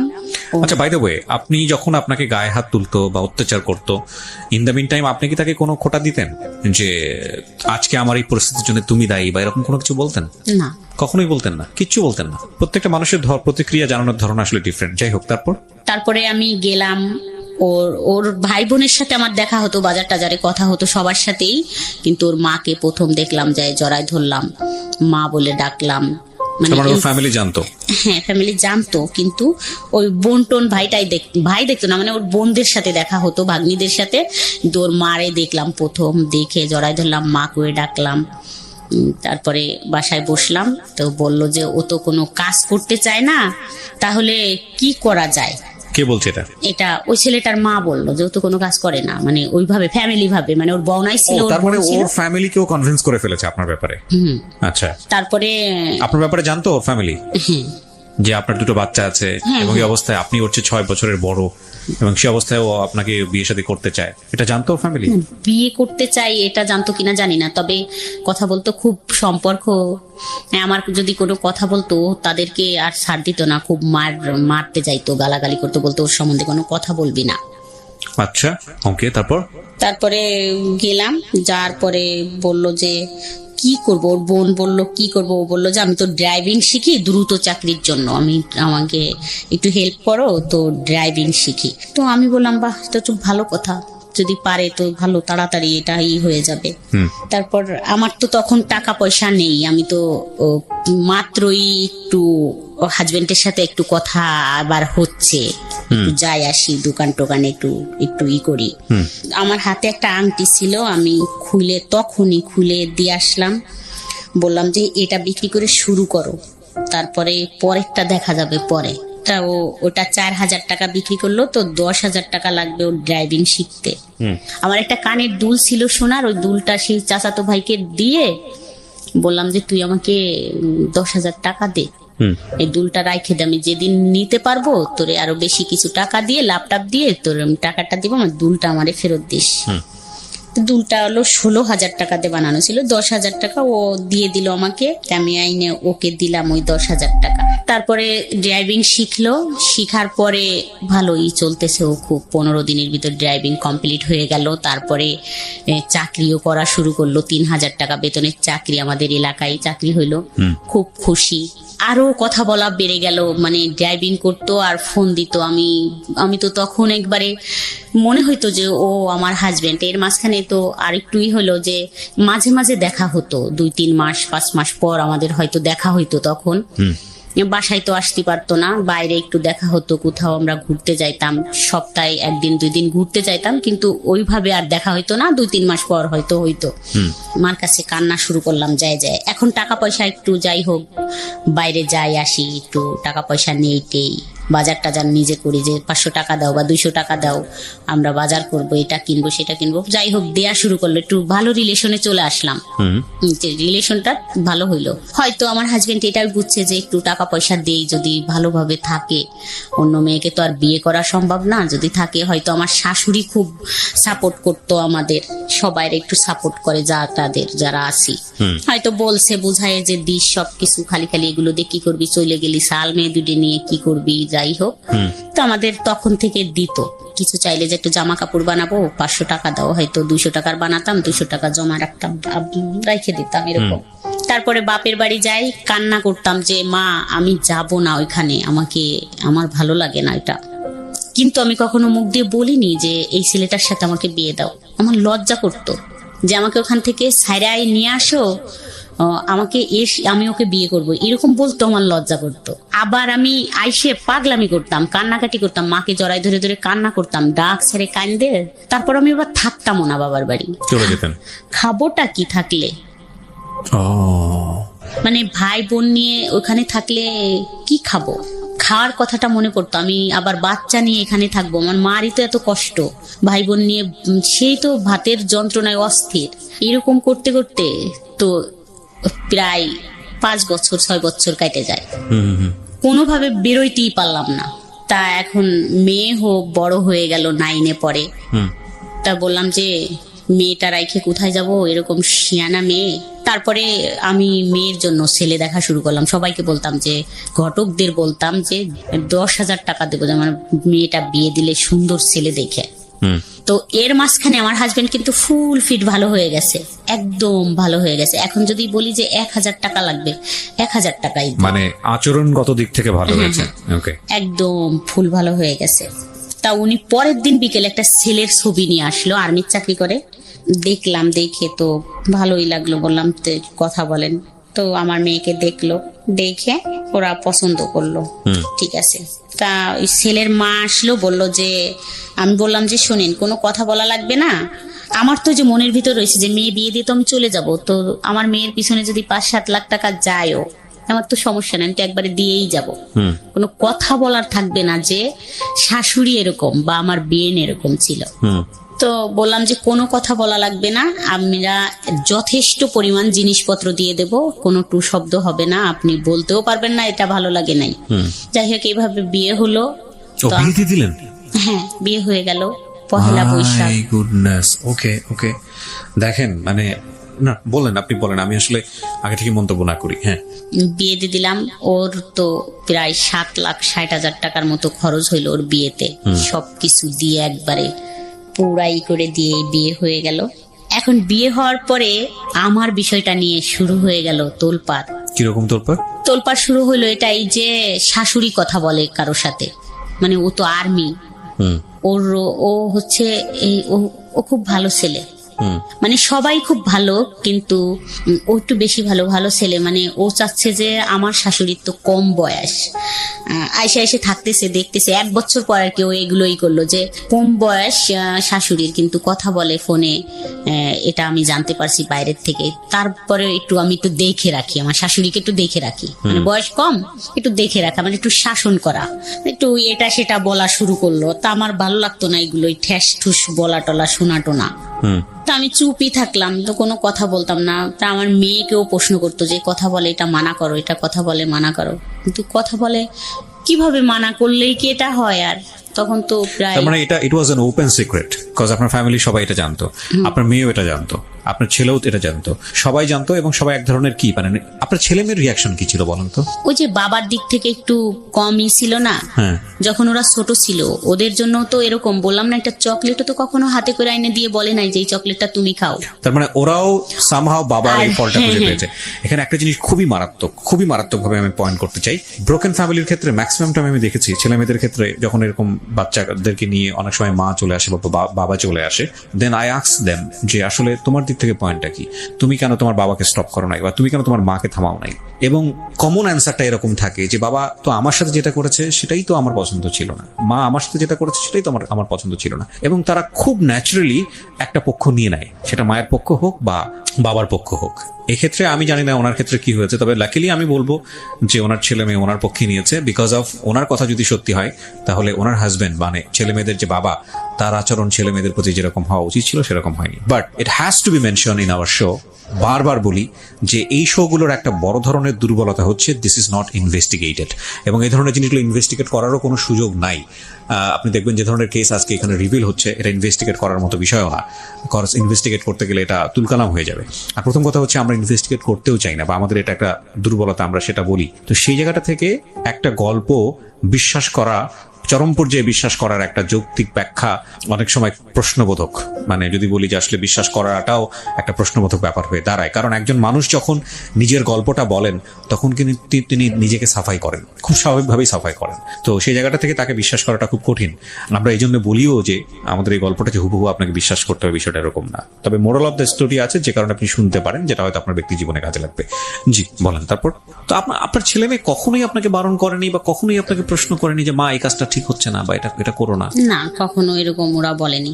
কারণ হচ্ছে ও আমার ছেলে হচ্ছে বিরিয়ানি খাইতে খুব পছন্দ করতো। যদি ও বলতো যে আমি একটু বিরিয়ানি খাবো, তো ও মনে হয় 10 মিনিটে সেটা হাজির করতো। ও আচ্ছা আচ্ছা, ও আপনার ছেলে মেয়েদেরকেও পছন্দ করতো? হ্যাঁ, মানে ওদের পছন্দের জিনিসগুলা, যে আমার মেয়ের যদি কিছু লাগতো, যদি বলতো এটা আমার লাগবে, ওর বাবাকে কখনো বলেনি যে এটা লাগবে, ওকে বলতো। আর আমি এইভাবে মানে একটু তৈরি করতেছিলাম এটা যে খুবই বড় ব্যর্থতা একজন বাবার, খুব বড় ব্যর্থতা এটা, মানে unfortunately is very bad thing. দেখেন আপনার জায়গায় কি করেছে না করেছে সেটা অন্য বিষয়, কিন্তু বাবা তো বাবাই, সে তো দুনিয়াতে নিয়ে এসছে দুটো বাচ্চা, with the name of Almighty Allah. So তাদের প্রতি এই দায়িত্বটা যদি সে পালন করতে না পারে, দিস ইজ ভেরি আনফরচুনেট। বুঝতে পেরেছি আমি, যে কারণে তো তাদের দিক থেকে কোনো ক্লেম ছিল না, কিন্তু জামাই সংসারে আসার পরে এটাকে স্টপ করতে চাচ্ছিল আপনার মেয়েকে দিয়ে বা আপনাকে অন্যভাবে কাউকে দিয়ে বলিয়ে। তারপর কি হলো? তারপরে ও মানে জামাইটা বলতেছিল কথা বলা বন্ধ করে দেওয়া হোক, তারও মান সম্মান আঘাত লেগেছে। তার খালি তাকে মানুষ বলতেছিল যে তাকে নাকি কে বলছে যে তোর শাশুড়ির তো কঠিন সম্পর্ক, সব ডিটেলস বলছে, অমুকের ছেলে বা এই ড্রাইভিং করে বা এখানে এই করে। তারপরে বলতেছিল যে কথা বলা বন্ধ করে দেয়া হোক, কিন্তু আমি কখনো এটা করিনি। কেন কথা বলা বন্ধ করে দেবো? তাকে ছাড়া তো বাঁচবই না, তাই কথা বলা বন্ধ করবো কি করে? তো জামাই যখন বলতেছিল তখন আমার মেয়ে একদিন এসে আমাকে বললো যে এরকম করে বললো, তুমি তো আসলে একটা বিয়াদব মা। এটা জামাই বললো আপনাকে? না, মেয়ে বললো। মানে মেয়েকে টর্চারিং করতেছে যে তোমার মাকে বলো না কথা বলা বন্ধ করতে, কথা বলতেছে। তা আমি একদম চোখ দিয়ে পানি বেরোয় গেল যে তুমি এটা কি বললে। তো আমি জোরে একটা থাপ্পড় দিলাম, দিয়ে বললাম যে আমার জায়গায় আসো, তারপর বুঝবা কষ্টটা কি, আর তুমিও একদিন কিন্তু কাঁদবা। মানুষের জীবনে কিন্তু সব সুখ থাকে না। যাই হোক, সেদিন হয়ে গেল, ও কান্না করলো, আমিও কান্দে, দুজনে আবার কথা বললাম। যাই হোক, ও আর কিছু বলেনি। যা ওর হাজবেন্ড যখন বলে, মানে আমার জামাই যখন বলতো ওকে, ও নাকি চুপ থাকতো, কথা বলতো না, আর কোনো কথা বলেনি। ও হ্যাঁ না যে তোমার মা কথা বলে বা তোমার মার সম্পর্ক আছে এটা নিয়ে ও আর কথা টথা বলে নাই। কিন্তু এখন আমাদের চুপ হয়ে গেল সবকিছুতেই, যে এইভাবে সম্পর্কটা শুরু হইলো যে ও এখানেই থাক। ছেলেটা মনে হয় ভাবলো যে ওখানেই থাক, ওর বাচ্চা কাচ্চা জামাই, আর আমি এখানেই থাকবো। কন্টিনিউ কথা বললাম বা দেখা করলাম মাঝে মাঝে, এরকম হয়তো ভাইবে নিল। ওর ফ্যামিলির থেকেও বললো যে মেয়েটা এরকম, তুই কি করবি, তোর জীবন আছে তো, তুই বিয়ে টিয়ে কর, দেখিস ঠিক হয়ে যাবে। ওর ফ্যামিলির থেকে চাপ শুরু হয়ে গেল যে বিয়ে দেওয়ার জন্য, যে বিয়ে করো বিয়ে করো। এরকম যাইতে যাইতে একদিন হঠাৎ 17 সালে আমার সাথে ঝগড়া হয়। তো আমি সারা বৃহস্পতিবার সারাদিনই ফোন বন্ধ রাখি, কথা বলি না। সন্ধ্যায় একটু খুললাম, দেখলাম একটা কল আসছে, তা আমি আবার দিলাম, তা ধরলো না। তা পরের দিন সকালবেলা আমি বসে আছি, ওর এক ভাবি আসলো। তা আসলে 9টা-10টা বাজে, তখন বললো যে ভাবি জানেন। আমি বললাম কি? বলে যে অমুকের তো বিয়ে, মেয়ে দেখতে যাচ্ছে। আমি তখন খাটে ছিলাম বসা, কিন্তু আমি ওখান থেকে দাঁড়ায় পড়লাম, ফ্লোরে নামলাম, নাইমে আমি দাঁড়াইতে পারতেছিলাম না, আমার কাছে মনে হচ্ছিল যে মাটি ফাঁকা হয়ে যাক, আমি ভিতরে চলে যাই। ফোন দিচ্ছি ধরে না। তো 10টা কল দিছে, আমার মনে আছে। 10টা কল দেওয়ার পর একটা ফোন রিসিভ করলো। বললাম যে তোমার বলে বিয়ে। বললো তোমাকে কে বললো? আমি বললাম যে না, কেউ বলেনি, এমনি শুনলাম আর কি, উড়ো। বললো না তুমি এটা নিশ্চিন্তে থাকো, আমি একটা বিয়ের অনুষ্ঠানে যাচ্ছি গাড়ি নিয়ে। তখন তো গাড়ি চালায়, গাড়ি নিয়ে একটা বিয়ের অনুষ্ঠানে যাচ্ছি, তো আমি আইসে আমি তোমাকে যাইয়েই ফোন দিচ্ছি। গাড়ি চালানো অবস্থায় তো ফোন দেওয়া যাবে না, বিয়ে, আমি ওই জায়গায় যাই তোমাকে ফোন দিবানি। তারপরে মেয়ে দেখতে চলে গেল, ওরা সবাই গাড়ি নিয়ে গেছে মেয়ে দেখতে। আমি নিচে নামলাম, নাইমে ওরা চাচির কাছে গেলাম। তা দেখলাম, আমি যখন নিচে নামলাম দেখলাম আমার হাজবেন্ড আসতেছে নামাজ পড়ার জন্য। তো আমি দূর থেকে দেখলাম যে ও আসতেছে। বলে কোথায় যাচ্ছ? আমি বলছি যাও বাসায়, আমি আসতেছি। আমার আর ফিরে আসতে মানে ফিরে হাজবেন্ডকে দেখে যে ভয় লাগবে, আমি ফিরে আসবো এরকম আসতে পারতেছিলাম না। আমি বলছি আমার তো সত্যটা জানা লাগবে, তুমি বাসায় যাও, আমি আসতেছি। আমি যখন ওর চাচির বাসায় গেলাম, যাই ওর চাচির ছোট একটা বাচ্চা, ওকে নিয়ে খেলতেছিলাম খাটের পর বসে। ওর চাচি, আমি এটাই আশা করতেছিলাম যে উনি বলুক, আমি যদি বলি তা ব্যাপারটা তো সামনে আসবে, বলবে যে তাহলে তো সত্যি এই বউ পছন্দ করে বা কথা হয়। তা বললো কি জানো, অমুক তো মেয়ে দেখতে গেছে। বললাম যে না জানি না তো। বললো যে মেয়ে দেখতে গেছে, মেয়ে দেখছে, পছন্দ হয়েছে, কথা হয়েছে ফোনে। তখন 2-3 ঘন্টা হয়ে গেছে। আমি তো তখন একদম হতবম্ব হয়ে গেছি। তখন আর বাসায় আসতে পারতেছিলাম, ওইটুকি শুনলাম, শোনার কাকি চলে গেলাম। নামাজ শেষে আমার হাজবেন্ড আসলো, আইসে শুয়ে পড়লো খাটে। আমি ঘরে তো কিচ্ছু রান্না করলাম না, সেদিন আমার মেয়ে ছিল আমার বাসায়। তো আমি বললাম যে আমি তো তোমার নানু বাড়ি যাব, আমার দরকার, তো আমি চলে গেলাম। তো আমার হাজবেন্ড শুয়ে থাকলো, আমি বেরোয় চলে গেলাম। একটা মানুষ আমাকে ঠেকালো না। তো আমি বেরোইয়ে হাঁটতেছিলাম, যে ভাবতেছিলাম যে ও মনে হয় যায় নাই, মানে আমি কি করব। ও যেই মালিকের গাড়ি চালাতো, তো ওই মালিকের ঠিকানা কোথার থেকে নিব, নিতে গেলে আমার হাজবেন্ড জানে যাবে, এটা নিয়ে কি হবে না হবে এরকম। কিন্তু আমার মন মানতেছিল না। আমি যখন বেরোলাম রাস্তায়, যে সেই গাড়িটা আমার সামনে দিয়ে টাইনে চলে গেল। তা আমি খুব খেয়াল করলাম, দেখলাম অন্য একটা ছেলে, ও নাই। তখন তো আমি শিওর হয়ে গেলাম যে তাই ওর গাড়ি, যেহেতু অন্য লোক চালাচ্ছে, সেহেতু ও তো ওই বিয়ের অনুষ্ঠানে আছে, আমার ফোনের জন্য ফোন অফ করে রাখছে। তো এক সময় 8টার দিকে ফোন ঢুকলো, তো কান্না করলাম যে কোথায় তুমি আমাকে এরকম করে রাইখে গেলে। বললো যে চিন্তা করো না, আমরা চলে আসছি, ওরা আমাকে জোর করে নিয়ে গেছিল, তুমি চিন্তা করো না, কিছুই হবে না, তুমি কোথায় আছো, চলে আসো। বলছি আমি এখন তো অনেক রাত, চলে আসবো কি করে, আমি তো এখানে আসছি, কাশিয়ানি আসছি। তা বলছে তাই থাকো, খুব ভোরে আমি দরকার হয় নিয়ে আসবানি তোমাকে, থাকো এখানে, কাকা ডাকতিছে, তুমি তো কাকার সাথে কথা বলে তোমারে ফোন দিবানি। তারপর আমি তো যাই ঈশার নামাজ পড়লাম, ঈশা পর্যন্ত মানে 10-15 মিনিটের মতো কথা হইলো। তারপর আমি খুব ভোরে ঘুম থেকে উঠে ওদের বাড়ির ওই কাজ দিয়ে আসলাম। ওদের বাড়িও একটা বাড়ি ঢুকলাম, ঢুকে দেখলাম যে অনেক লোকজন, মানে বিয়ের অ্যারেঞ্জমেন্ট, অনেক লোকজন আসছে। তারপরে এক কাকির কাছ থেকে ওর এক বউনার ফোন নাম্বার নিয়ে আসলাম। তো ফোন দিলাম, দিলে সবাই ফোনটা ওই বউনাই করলো যে এই অমুক ফোন দিছে। ফোনটা কাইটে দিয়ে ফোনটা বন্ধ করে দিল, আর ফোন কথা হলো না। তো ওদের সাথে মেয়ে দেখতে একটা ছেলে গেল, ও আমাকে বলল যে ভাবি এমন একজনকে ভালোবাসছেন, মেয়ে দেখে তো কারোই পছন্দ হয় নাই। ও তো খুব পাগলামি করলো যে ঠিক আছে এই মেয়ে আমি বিয়ে করব, আপনি দাওয়াত শিখের হন। ওই তো সব কিছু করলো, সবাই তো বললো যে মেয়ে তো ক্রিম সুন্দরী, ভাল লাগতেছে না, হাত পা কালো, আর অনেক শর্ট, তো নেওয়ার দরকার নাই এই মেয়ে, আর একটু দেখি আমরা। তো ওই বললো যে না, দাওয়াত শিকার হয়ে আসো, মেহমানরা আসতে বলো। তো আমি শুনে ওখান থেকে আবার আমার হাত পা মনে হচ্ছে ঠান্ডা হয়ে গেল, তাহলে তো বিয়ে হয়ে যাবে। আমি বাসায় এসে আমার সমস্ত মাল জিনিস গুছাইয়ে আমি আমার শ্বশুর বাড়ি চলে গেলাম। বললাম যে আমি বাসা ছাড়ে দিলাম, এখানে আমি আর থাকতে পারবো না। বাসাটা ছাড়ে আমি রাত চলে গেলাম, ট্রাক ভরে মাল জিনিস নিয়ে চলে গেলাম। যার পরে কোথায় যাচ্ছিলেন? শ্বশুর বাড়িতে। তো এটা আপনার হাজবেন্ড জানতো যে আপনি এখান থেকে চলে যাচ্ছেন? হ্যাঁ, ও আমাকে এইভাবেই করতাম। আমি বলতাম, ঘরে এসে বলতাম যে আমি থাকবো না এখানে, আমি থাকতে পারবো না, কান্না করতাম। বলতো ঠিক আছে তাহলে ট্রাক পাঠাই দিচ্ছি, মাল জিনিস নিয়ে চলে যাও। ট্রাক পাঠাই দিত, সমস্ত মাল জিনিস গুছাই নিয়ে যাইতাম।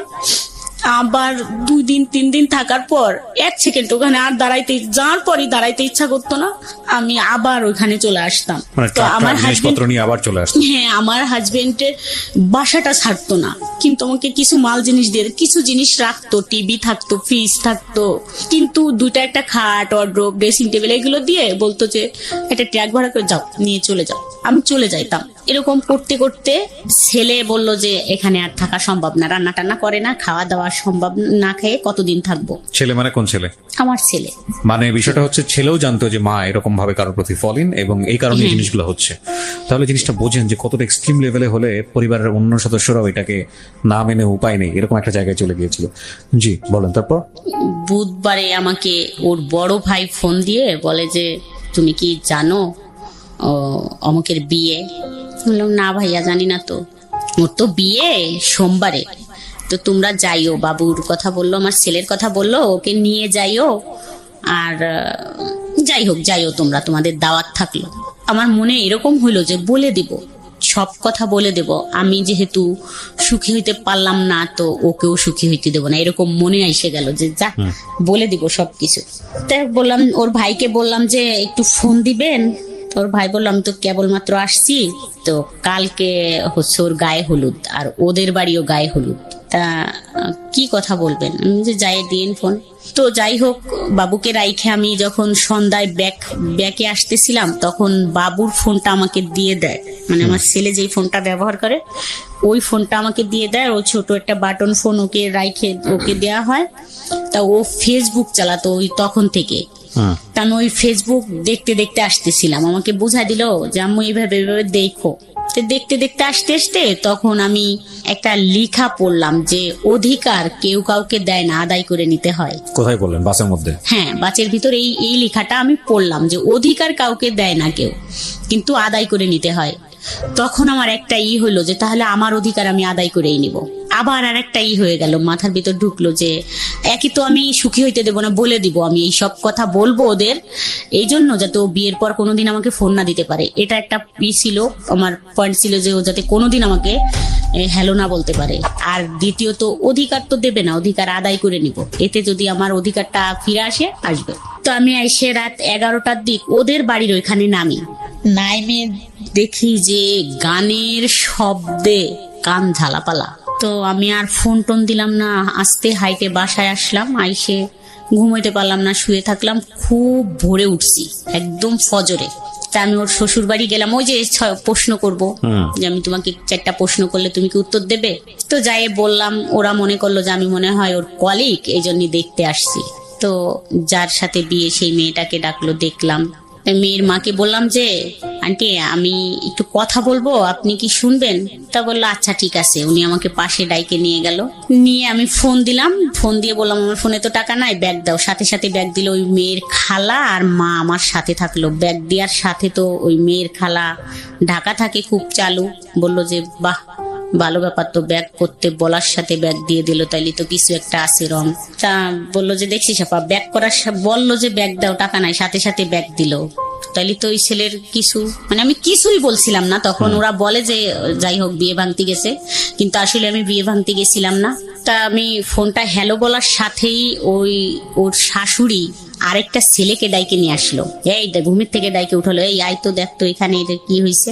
তা ওই হ্যালো বললো, ব্যাগ দেওয়ার পরে হ্যালো বলার সাথেই ওরা চিল্লাচিল্লি করলে আমি ফোনটা কেটে দিলাম। কাটার সাথেই মানে ফোনটা আমার কাইরে নিয়ে গেল ওই মেয়েটা, ওর খালা শাশুড়ি। আচ্ছা, ফোনটা কাইরে নিয়ে গেলে ওখানে অনেক মেসেজ ছিল ওর দেওয়া, ওই মার্চেই, ওর বিয়ে মার্চেরই মেসেজ গুলো ছিল। ওই মেসেজ গুলো দেখলো, অনেকগুলো ছবি ছিল, যাই হোক আমার ছবি ছিল, ওর একসাথে ছবি ছিল, এগুলো দেখলো, কল রেকর্ড দেখলো, সবকিছু। কালকে কথা হয়েছে, আজকে কথা হয়েছে, যে কয়বার কথা হয়েছে, যাই হোক সবকিছু দেখে ফোনটা আর দিল না। আর আমাকে বলা হইলো যে তুমি কোথা থেকে আসছো? আমি তো হতভম্ব, একদম চুপ। আমি তখন তো বুঝতেই পারিনি যে ব্যাপারটা কি হইতেছে বা হবে। একদম চুপ করে দাঁড়ায় আছি। তা অনেক সময় দাঁড়ায় আছি, তা একজন বলল যে এই একটা চেয়ার দিয়ে বসুক। বললো না, দাঁড়ায় থাক। তা ওরা হইচই করলো, ওই গ্রামের মাতুব্বর, মেম্বার, চেয়ারম্যান, যত মানুষ ছিল সবাই আসলো। আর এই ছেলেটার বাড়ির থেকে গাড়ি ভইরে সব লোক গেল, মুরব্বীরা। আমার হাজবেন্ড গেল।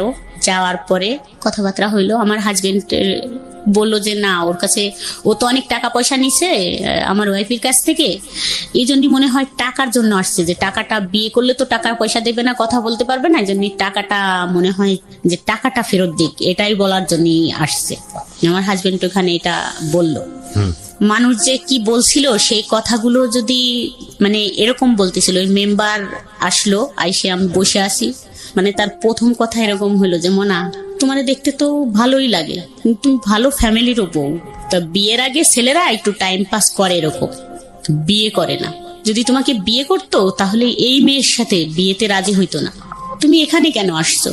আমি সত্যি আমি বুঝি নাই যে আমি আসলে কিসের জন্য ওখানে চলে গেছিলাম। এখন আমার মনে পড়ে যে আমি কেন গেলাম ওইখানে, আর কি জন্য। আজ তো না গেলে খুব ভালো জীবন কাটাইতে পারতাম এরকম, কিন্তু আমি জানি না বাট কেন গেছিলাম, কি ছিল আমি জানি না। জীবনে যত গালাগালি আর যত কথা শুনছি তার থেকে আমার কাছে মনে হচ্ছিল যে কিসে এসে পড়লাম আর কি করলাম। দেখেন, তারা যেসব আচরণ করেছে এটা তাদের জায়গা থেকে যুক্তিপূর্ণই ভাবে যে এত বড় বড় দুটো সন্তান আছে, সে একটা জায়গায় সংসার করছে, এরকম একটা ছেলের সঙ্গে সম্পর্ক করে যে ছেলের বিয়ে হওয়ার কথা সেই ছেলের বাড়িতে গিয়ে উপস্থিত হয়েছে এই মহিলা। আপনার ব্যাকগ্রাউন্ড তো তারা জানে না। আজকের এই গল্পে যেভাবে আপনি আজকে বলেছেন, তবুও 2 ঘন্টার সময় এনাফ না একটা মানুষের পুরো গল্প আনার জন্য। এই ব্যাকগ্রাউন্ড তো তারা জানে না, তারা শুধু রেজাল্টটা দেখছে, যেটার কথা আমি একটু আগেই বলেছি। পত্রপত্রিকায় বিভিন্ন জায়গাতে আমরা এরকম ঘটনা দেখি, তো তারা তো সেটা জানে না। সুতরাং 1000 জন মানুষের সাইকোলজিকে তো আপনি জাস্টিফাই করতে পারবেন না। হ্যাঁ, আপনার জন্য কষ্টকর, কারণ তারা অতীত জানে না, কিভাবে হয়েছে সেটা জানে না, কেন হয়েছে সেটা জানে না।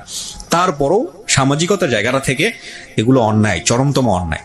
কিন্তু এখানে যদি আপনাকে দোষ দেওয়ার জায়গাটা থাকে, সেটা একটা জায়গাতে আছে, সেটা নয় আমি একটু পরে কথা বলতে চাই। কারণ এই সম্পর্কটা তো 10 বছরের, ততদিনে আপনার একটা ম্যাচুরিটি এসছে, কিন্তু আপনি এতটাই বেশি ছেলেটার প্রতি ফলিন হয়েছেন, এতটাই বেশি প্রেমে মজে গেছেন, বা এতটাই বেশি ও আপনাকে ভালোবেসে ফেলেছে যে এখানে আসলে আর কোনো যুক্তি খাটতেছে না। মানে মেয়ে বড় হয়ে গেছে, মেয়ের জামাই হয়েছে, মেয়ের বিয়ে শাদী হয়ে গেছে, ছেলে এত বড় হয়ে গেছে। আজকে আপনি ছেলেকে সাথে করে নিয়ে এসছেন স্টুডিওতে, স্টুডিওর বাইরে আপনার ছেলে অপেক্ষা করছে। এত বড় হয়ে গেছে, লোকজন জানাজানি হয়ে গেছে, এখন আর এসব চলে না। এখন নিজের জায়গাটা তৈরি করে নেওয়া উচিত, আলাদা হয়ে বের হয়ে যাওয়া উচিত। সেই জন্য যথেষ্ট সময় পেয়েছেন, কিন্তু সেটা সম্ভব হয়নি because of you love him deadly. এবং একটা কথা আছে যে যুদ্ধক্ষেত্র এবং ভালোবাসার ক্ষেত্র, এই দুটো ক্ষেত্রে নাকি সবকিছুই সম্ভব। এখানে কোনো হানা বলে কোনো কিছু নেই। Everything is possible in love and war. যাই হোক, আমি বারবারই বলি যে ভদ্রমহিলার দিকে বা উনি যা বলতে এসছেন সেদিকে আঙুল তোলা আমাদের উদ্দেশ্য নয়। ওনার জীবনে যেটা ঘটেছে সেখান থেকে শিক্ষা নেওয়াটাই হচ্ছে আমাদের অনুষ্ঠানের মূল উদ্দেশ্য। জি, তারপরে কি হলো বলেন তো ওই বাড়িতে? তারপরে ওরা ওদের রান্না বান্না কমপ্লিট করলো, সবাই বললো, ওই মেম্বার বললো যে ঠিক আছে তোমরা সব করো, এখানে বিয়ে ভাঙা টাঙা লাগবে না, ওই মেয়েটা চলে যাচ্ছে, ওকে চলে যাইতে দাও, ওর হাজবেন্ড আসছে, ওর হাজবেন্ড খুব ভালো মানুষ, দিয়ে দাও, যাই করছে ভুল করছে না। কিন্তু এখানে তো একটা প্রশ্ন এসে যায় যে যেখানে ওনারা সেলফোন পেলো, আপনার এরকম একটা অবস্থা দেখতেছে, ছেলেও আপনার প্রতি ডেভোটেড, এটা ওরাও বুঝতে পারছিল, তারপরে ওরা বিয়ে দিতে চাচ্ছিল কেন মেয়েটাকে ওই ছেলেটার সাথে? ওদের সম্পূর্ণ কাজ কমপ্লিট হয়ে গেছে, বিয়ের ডেট পড়ে গেছে, দাওয়াত হয়েছে, মেহমান অতিথি এসে গেছে, টাকা পয়সা। দেখেন, আমাদের সামাজিক দৃষ্টিভঙ্গির এই জায়গাগুলোর পরিবর্তন খুব জরুরি, খুব জরুরি। পরিবর্তন যে হচ্ছে না তা না, তবে পরিবর্তনগুলো খুব জরুরি। এটা অস্বীকার করার কোনো উপায় নাই যে একটা মেয়ের বিয়ের অনুষ্ঠান সবকিছু প্ল্যান হওয়ার পরে যখন বিয়েটা ভেঙে যায়, তখন পরবর্তীতে ওই মেয়েটার সামাজিকভাবে বিয়ে হওয়াটা কতটা কঠিন আমাদের সমাজে। তাহলে চিন্তা করে দেখুন যে এত কিছু জানার পরেও কেন মানুষ বাধ্য হচ্ছে এই ছেলেটার সঙ্গে এই মেয়েটাকে মানে বিয়ে দেওয়ার জন্য। মানে আমাদের সমাজ ব্যবস্থা এই জায়গাটায় কতটা কঠিন। আমরা সামাজিক সচেতনতার জন্য এত কিছু করি, আমরা এত কিছু করি, এত এত বিষয়গুলো নিয়ে আসি, কিন্তু এই বিষয়গুলো আমরা কেন আনি না? এই বিষয়গুলো নিয়ে মানুষকে আমরা কেন বেশি বেশি কথা বলার সুযোগ দিই না? আমাদের এই সামাজিক চিরায়ত এই যে প্রতিবন্ধকতাগুলো একটা মেয়ের জন্য বা একটা মানুষের জন্য, এগুলো নিয়ে আমরা কেন কথা বলি না? এগুলো নিয়ে আমরা কেন ওপেন টক করি না, যাতে করে এই জায়গাগুলোর পরিবর্তন হয়? খুবই জরুরি। তো কি হলো এরপরে? ওই ছেলেটার কি হলো, আপনি যাকে লাভ করতেন? তারপরে ও ওখান থেকে ওদের তো সবাই মেম্বার বলে দিল, পরে আমার হাজবেন্ড আমাকে নিয়ে আসলো, আইনে আমার শ্বশুর বাড়িতে আমাকে রাইখে দিল, মানে বাসায় আর আনলো না। আর আমার ছেলে তো তখন ঢাকায় দিয়েই আসছে, যে শনিবারের দিন আর রবিবারের দিন এই ঘটনা। তো ও আমাকে ওই বাড়ি রাইখে আসলো, একটা টু শব্দও করে নাই, ও আমাকে মারেও নাই, গালাগালিও করে নাই, কিছুই বলে নাই, এমনকি বলে নাই তুমি কাজটা ভালো করো নাই, এরকমও বলে নাই। শুধু বলছে যে আমার সম্মানটা নষ্ট করে দিলে। ওই দিন থাকলাম না, মানে 2 ঘন্টার মতো ছিলাম। তারপরে আমি ওখান থেকে আবার চলে আসলাম, মানে আমার বাসায়। মানে আমি ওখানে দাঁড়াইতে পারতেছিলাম না। আমি বললাম যে এখানে থাকলে আমি মরে যাবানি, তারপর দেখে নেন, আমি কিন্তু এই ঘরে দিলে আমি গলায় দড়ি দিয়ে মরে যাব, কিন্তু আমাকে যাইতে দেয়। তা বললো ঠিক আছে, তাই তুই চলে যা। তুই কি এবার ফাজলামি করবি? আমি বলছি না, কোনো ফাজলামি করবো না, আমি জাস্ট বাসায় চলে যাব। তারপর আমি সন্ধ্যায় বাসায় চলে আসলাম। তার মানে বিষয়টা কি, মানে ফ্যামিলি থেকে শুরু করে এমন কেউ জানে না, এমন কেউ ইনভলভ ছিল না আপনাদের মধ্যে, আর আপনার হাজবেন্ড কোনো কিছু করতে পারছে না। আমার কাছে কেন জানি মনে হয় যে শাসন করা বা কোনো কিছু নিয়ন্ত্রণ করার একটা সীমা থাকে, সীমার অতিরিক্ত যখন কোনো কিছু হয়ে যায় তখন আর একটা মানুষের কিছু করার থাকে না। আইদার আপনাকে সেটা মেনে নিতে হবে অথবা জীবন থেকে সেটা ডিলিট করতে হবে। তো আপনার হাজবেন্ড মনে হয় মেনেই নিয়েছিল, এছাড়া তারা কিছু বলার থাকে না। বিয়েটা হয়েছে কত বছর ছেলেটার? 17 মার্চের 20 তারিখ। এরপরে 2 বছর আপনার যাকে উনি বিয়ে করেছে তিনি কি জানে যে আপনাদের মধ্যে, ইনফ্যাক্ট বিয়ের দিনই তো জেনে গেছে, সেটা তো আসলে নতুন করে বলার কিছু নাই। এখন আপনি কোথায় থাকেন? ওই এরকম ডিস্টেন্সে আছেন নাকি অন্য কোথাও শিফট হয়ে গেছেন? আগের জায়গাতেই আছেন নাকি শিফট হয়ে গেছেন? এখানে না, আগের জায়গাতেই আছি। মানে সেই বাসাটা ছেড়ে দিছি আমরা, ওদের বাড়ির পাশে এই বাসাটা। আমি কিন্তু অনেক সিম মানে চেঞ্জ করছি, সিম চেঞ্জ করে ফেলতাম। ও বাসায় আইসে এরকম করে মানে নাম্বার নিয়ে যাইতো। তারপর ওই বাসাটাও চেঞ্জ করে ফেলি। ওইভাবে কথা বলে, যেখানে আমাদের দেখা যায় সেখানে দাঁড়ায় থাকে, মানে অনেক অনুরোধ করে দূর থেকে একটু ফোনটা খোলো, 1 মিনিট কথা বলে, এরকম বলে। বিয়ে করছিল কেন? এখন এইটা বিয়ে করছে তার বাবা মা দিছে, মানে ফ্যামিলির থেকে দিছে। তার ফ্যামিলি তো আপনাকেও এক অর্থে অ্যাকসেপ্ট করেছিল। হ্যাঁ। তারপরে আপনি যেহেতু সংসারে হ্যাপি ছিলেন না, তো আপনি চাইলে ডিভোর্স দিয়ে আপনি ওকে বিয়ে করতে পারতেন। ওর সংসারের দিক থেকেও একটা ধরনের সাপোর্ট ছিল, তো আপনারা বিয়েটা করেননি কেন? ও যে বললে সে ভুল হয়ে গেছে, ভুলটা কেন হয়েছে? এটা তো জানি না যে কেন করছে।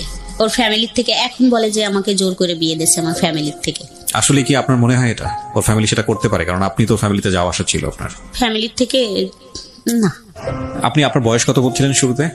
34। আমি একটা কথা আপনাকে বলি, মানে আপনার বয়সের জায়গা থেকে, অভিজ্ঞতার জায়গাটা থেকে, আমি আমার নিজের জায়গা থেকে যতটুকু বুঝেছি। প্রথমত আপনার পক্ষে কিছু বলি, আপনার পক্ষে আমি বিপক্ষে কিছুই বলিনি এখন পর্যন্ত, পক্ষে কিছু বলি। সেটা হচ্ছে যে প্রত্যেকটা মানুষের জীবনেই প্রেম শাশ্বত, আসবেই, ভালোবাসাটা থাকবেই। ধর্মীয় দিক থেকে যদি ব্যাখ্যা করি সেটা অন্যরকম, কিন্তু আমাদের বিষয়টা তো আসলে আমরা তো মানুষ, ভালোবাসবোই কাউকে না কাউকে। আপনি মানুষ হিসেবে আপনার সাথে যে ঘটনাগুলো ঘটে গেছে সেখানে আপনি একটা মানুষকে ভালোবেসেছেন, এটার মধ্যে কাউকে ভালোবাসা অন্যায় কোনো কিছু না, আমি আমার জায়গা থেকে যেটা মনে করি। কিন্তু একটা বিষয় হচ্ছে কি, মানে আমি গাছের বীজ রোপণ করলাম, সে গাছটা বড় হবে, তারপরে সে গাছটার পরিচর্যার ব্যাপার আছে, তারপরে সেই গাছটাতে ফল আসবে, তারপরে সেখান থেকে বীজ হবে, সেখানে আবার নতুন একটা গাছ হবে, তাই না? এটাই তো নিয়ম, প্রাকৃতিক ভাবে এটি নিয়ম। কিন্তু বিষয় হয়ে গেছে এরকম যে আপনার জীবনটা এরকম যে বীজ রোপণ হয়েছে, তার 3 দিন পরে আপনার গাছে ফল ধরেছে, এরকম একটা বিষয়। মানে আপনার জীবনের সময় পরিক্রমা এটা। কিছু জিনিস আপনি জীবনে বোঝেননি, তার আগেই বাচ্চা কাচ্চার মা হয়ে গেছেন। প্রেমের আগেই বিয়ে, বিয়ের পরে বিয়ে বুঝতে না বুঝতেই, একটা মানুষ বুঝতে না বুঝতেই, একটা পুরুষ মানুষ কি, একটা স্বামী কি, সেটা বুঝতে না বুঝতেই আপনি বাচ্চা কাচ্চার মা হয়ে গেছেন। এখন এই ঘটনাগুলোর প্রেক্ষাপটে আপনার যদি জীবনের যে প্রেমটা, সেটাকে যদি কেউ আলোচনা করে, তাহলে আপনার ফিলিংসটা কেউ বুঝতে পারবে না যে এই মহিলার 2টা বাচ্চা আছে, এই মহিলার একটা সংসার ছিল, এগুলা থুয়ে সে আরেকটা অবিবাহিত ছেলের সঙ্গে এইসব ঘটনা ঘটিয়ে বেড়াচ্ছে। আমাদের সমাজটা এরকমই।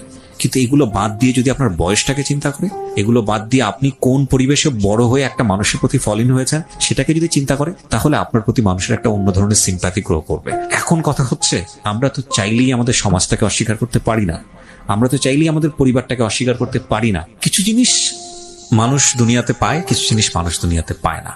তো সেই জায়গাটা থেকে আপনার যদি স্যাক্রিফাইসের বিষয়টা প্রশ্ন আসে, বা আপনার দিকে যদি এইভাবে বিষয়টা বলে কেউ যে না, বুঝলাম আপনি ক্লাস 7-এ পড়ুয়া বয়স, 16, 13, 14 বছরে আপনি ওটা বুঝতে পারেননি, কিন্তু রাইট নাও আপনি 34, আপনি এখনো যখন গল্পটা বলছেন তার জন্য টপ টপ করে আপনার চোখের পানি পড়তেছে।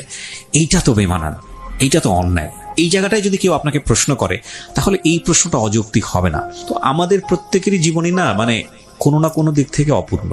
আপনি মনে করে নেন যে আপনি যে কাজটা করছেন, যেটা হয়েছে, এটা আপনার জন্য ছিল না, এটা একটা ট্রায়াল লাইফ ছিল এবং এটা আপনার অপূর্ণতায় থাকবে। কিন্তু এত কিছুর মধ্যেও আল্লাহ কিন্তু আপনার সেফ সাইড অনেক কিছু রেখেছে, বিশেষ করে আপনার ছেলে মেয়ে এবং বিশেষ করে আপনার হাজব্যান্ড। যাই কিছু হোক না কেন, এই মানুষটা আপনাকে সাপোর্ট দিয়েছে, একটা পর্যায়ে এসে সাপোর্ট দিয়েছে, নইলে 20 বছর আপনার সঙ্গে থাকার কথা না, যত দুর্বলতায় থাকুক না কেন। আমার মনে হয় যে এখানে আপনার নিজেকে এখন অনেক বেশি শুধরে নিয়ে সামনের দিনগুলো দেখা উচিত। ও তো ওইখানে সুখী নাই আর। এই ছেলে আমাকে দেখেন কিভাবে ব্ল্যাকমেইল করে চলছে, এখন এটাই আমি বলতে আসছি। ও তো অবশ্যই শুনবে, ও আমাকে এখন কিভাবে ব্ল্যাকমেইল করে যাচ্ছে, এটা খুব ভয়ঙ্কর। না, ব্ল্যাকমেল বলতে মানে কি আপনার কোনো কিছু সে ফাঁস করে দিবে বা এরকম কোনো না না কিছু করে দিবে? এরকম ব্ল্যাকমেল না, যেমন আমার Emotionally blackmail? ইমোশনাল ব্ল্যাকমেল আচ্ছা, আমি এখানে আপনাকে একটা আনসার আমি আপনাকে দিতাম, এই যে এই আনসারটা দিয়ে অনুষ্ঠানটা শেষ হয়ে যাবে। ও আপনাকে সারাটা জীবন এই কাজটা করবে, কারণ আপনার দিক থেকে গল্পটা আমি শুনেছি, এই বিয়ে করার পেছনে ও যার একটা বিয়ে করেছে সেখানে আপনার কোনো ফল্ট ছিল না, আপনার কথা যদি তুমি বিশ্বাস করে নি, ও ওর মতো করে একটা বিয়ে করেছে। সে কোনোভাবেই এটা প্রমাণ করতে পারবে না যে সে রাইট ছিল তার জায়গাটা থেকে। আপনি আপনার জায়গা থেকে আপনার একটা বড় ধরনের ডেফিসিট ছিল, আপনি ফলেন হয়ে গেছেন, বুঝলাম আমি, সেটাও ভুল, ভয়ঙ্করতম ভুল। কিন্তু সেই ভুলটা যে আপনি করছেন সেটা তো আপনি বুঝে নিনি, তার আগে আপনি ভুল করে ফেলছেন। কেউ আপনাকে সেই শিক্ষাটা দেয়নি, পারিবারিক সেই শিক্ষাটা ছিল না, সামাজিক সে অবস্থাটা ছিল না, কিন্তু ওর তো ওই শিক্ষাটা থাকা উচিত ছিল। এবং বুঝলাম ও 2 দিনের জন্য এই ঘটনা ঘটে গেছে, হঠাৎ করে ঘটে গেছে না, এটা 12 বছর ধরে কন্টিনিউ করেছে, 12-13 বছর ধরে কন্টিনিউ করেছে। এবং একজন, আমি আবারও বলছি, পবিত্র কোরআনের হাফেজ সে, এবং দিন এলেম চলা মানুষ, আপনাকে জ্ঞান দিত ধর্ম সম্পর্কে, এটা করো ওইটা করো এটা মেনে চলো, তার পক্ষে এটা করাটা উচিতই হয়নি, এবং এটা ভয়ঙ্করতম অন্যায়, ভয়ঙ্করতম পাপ।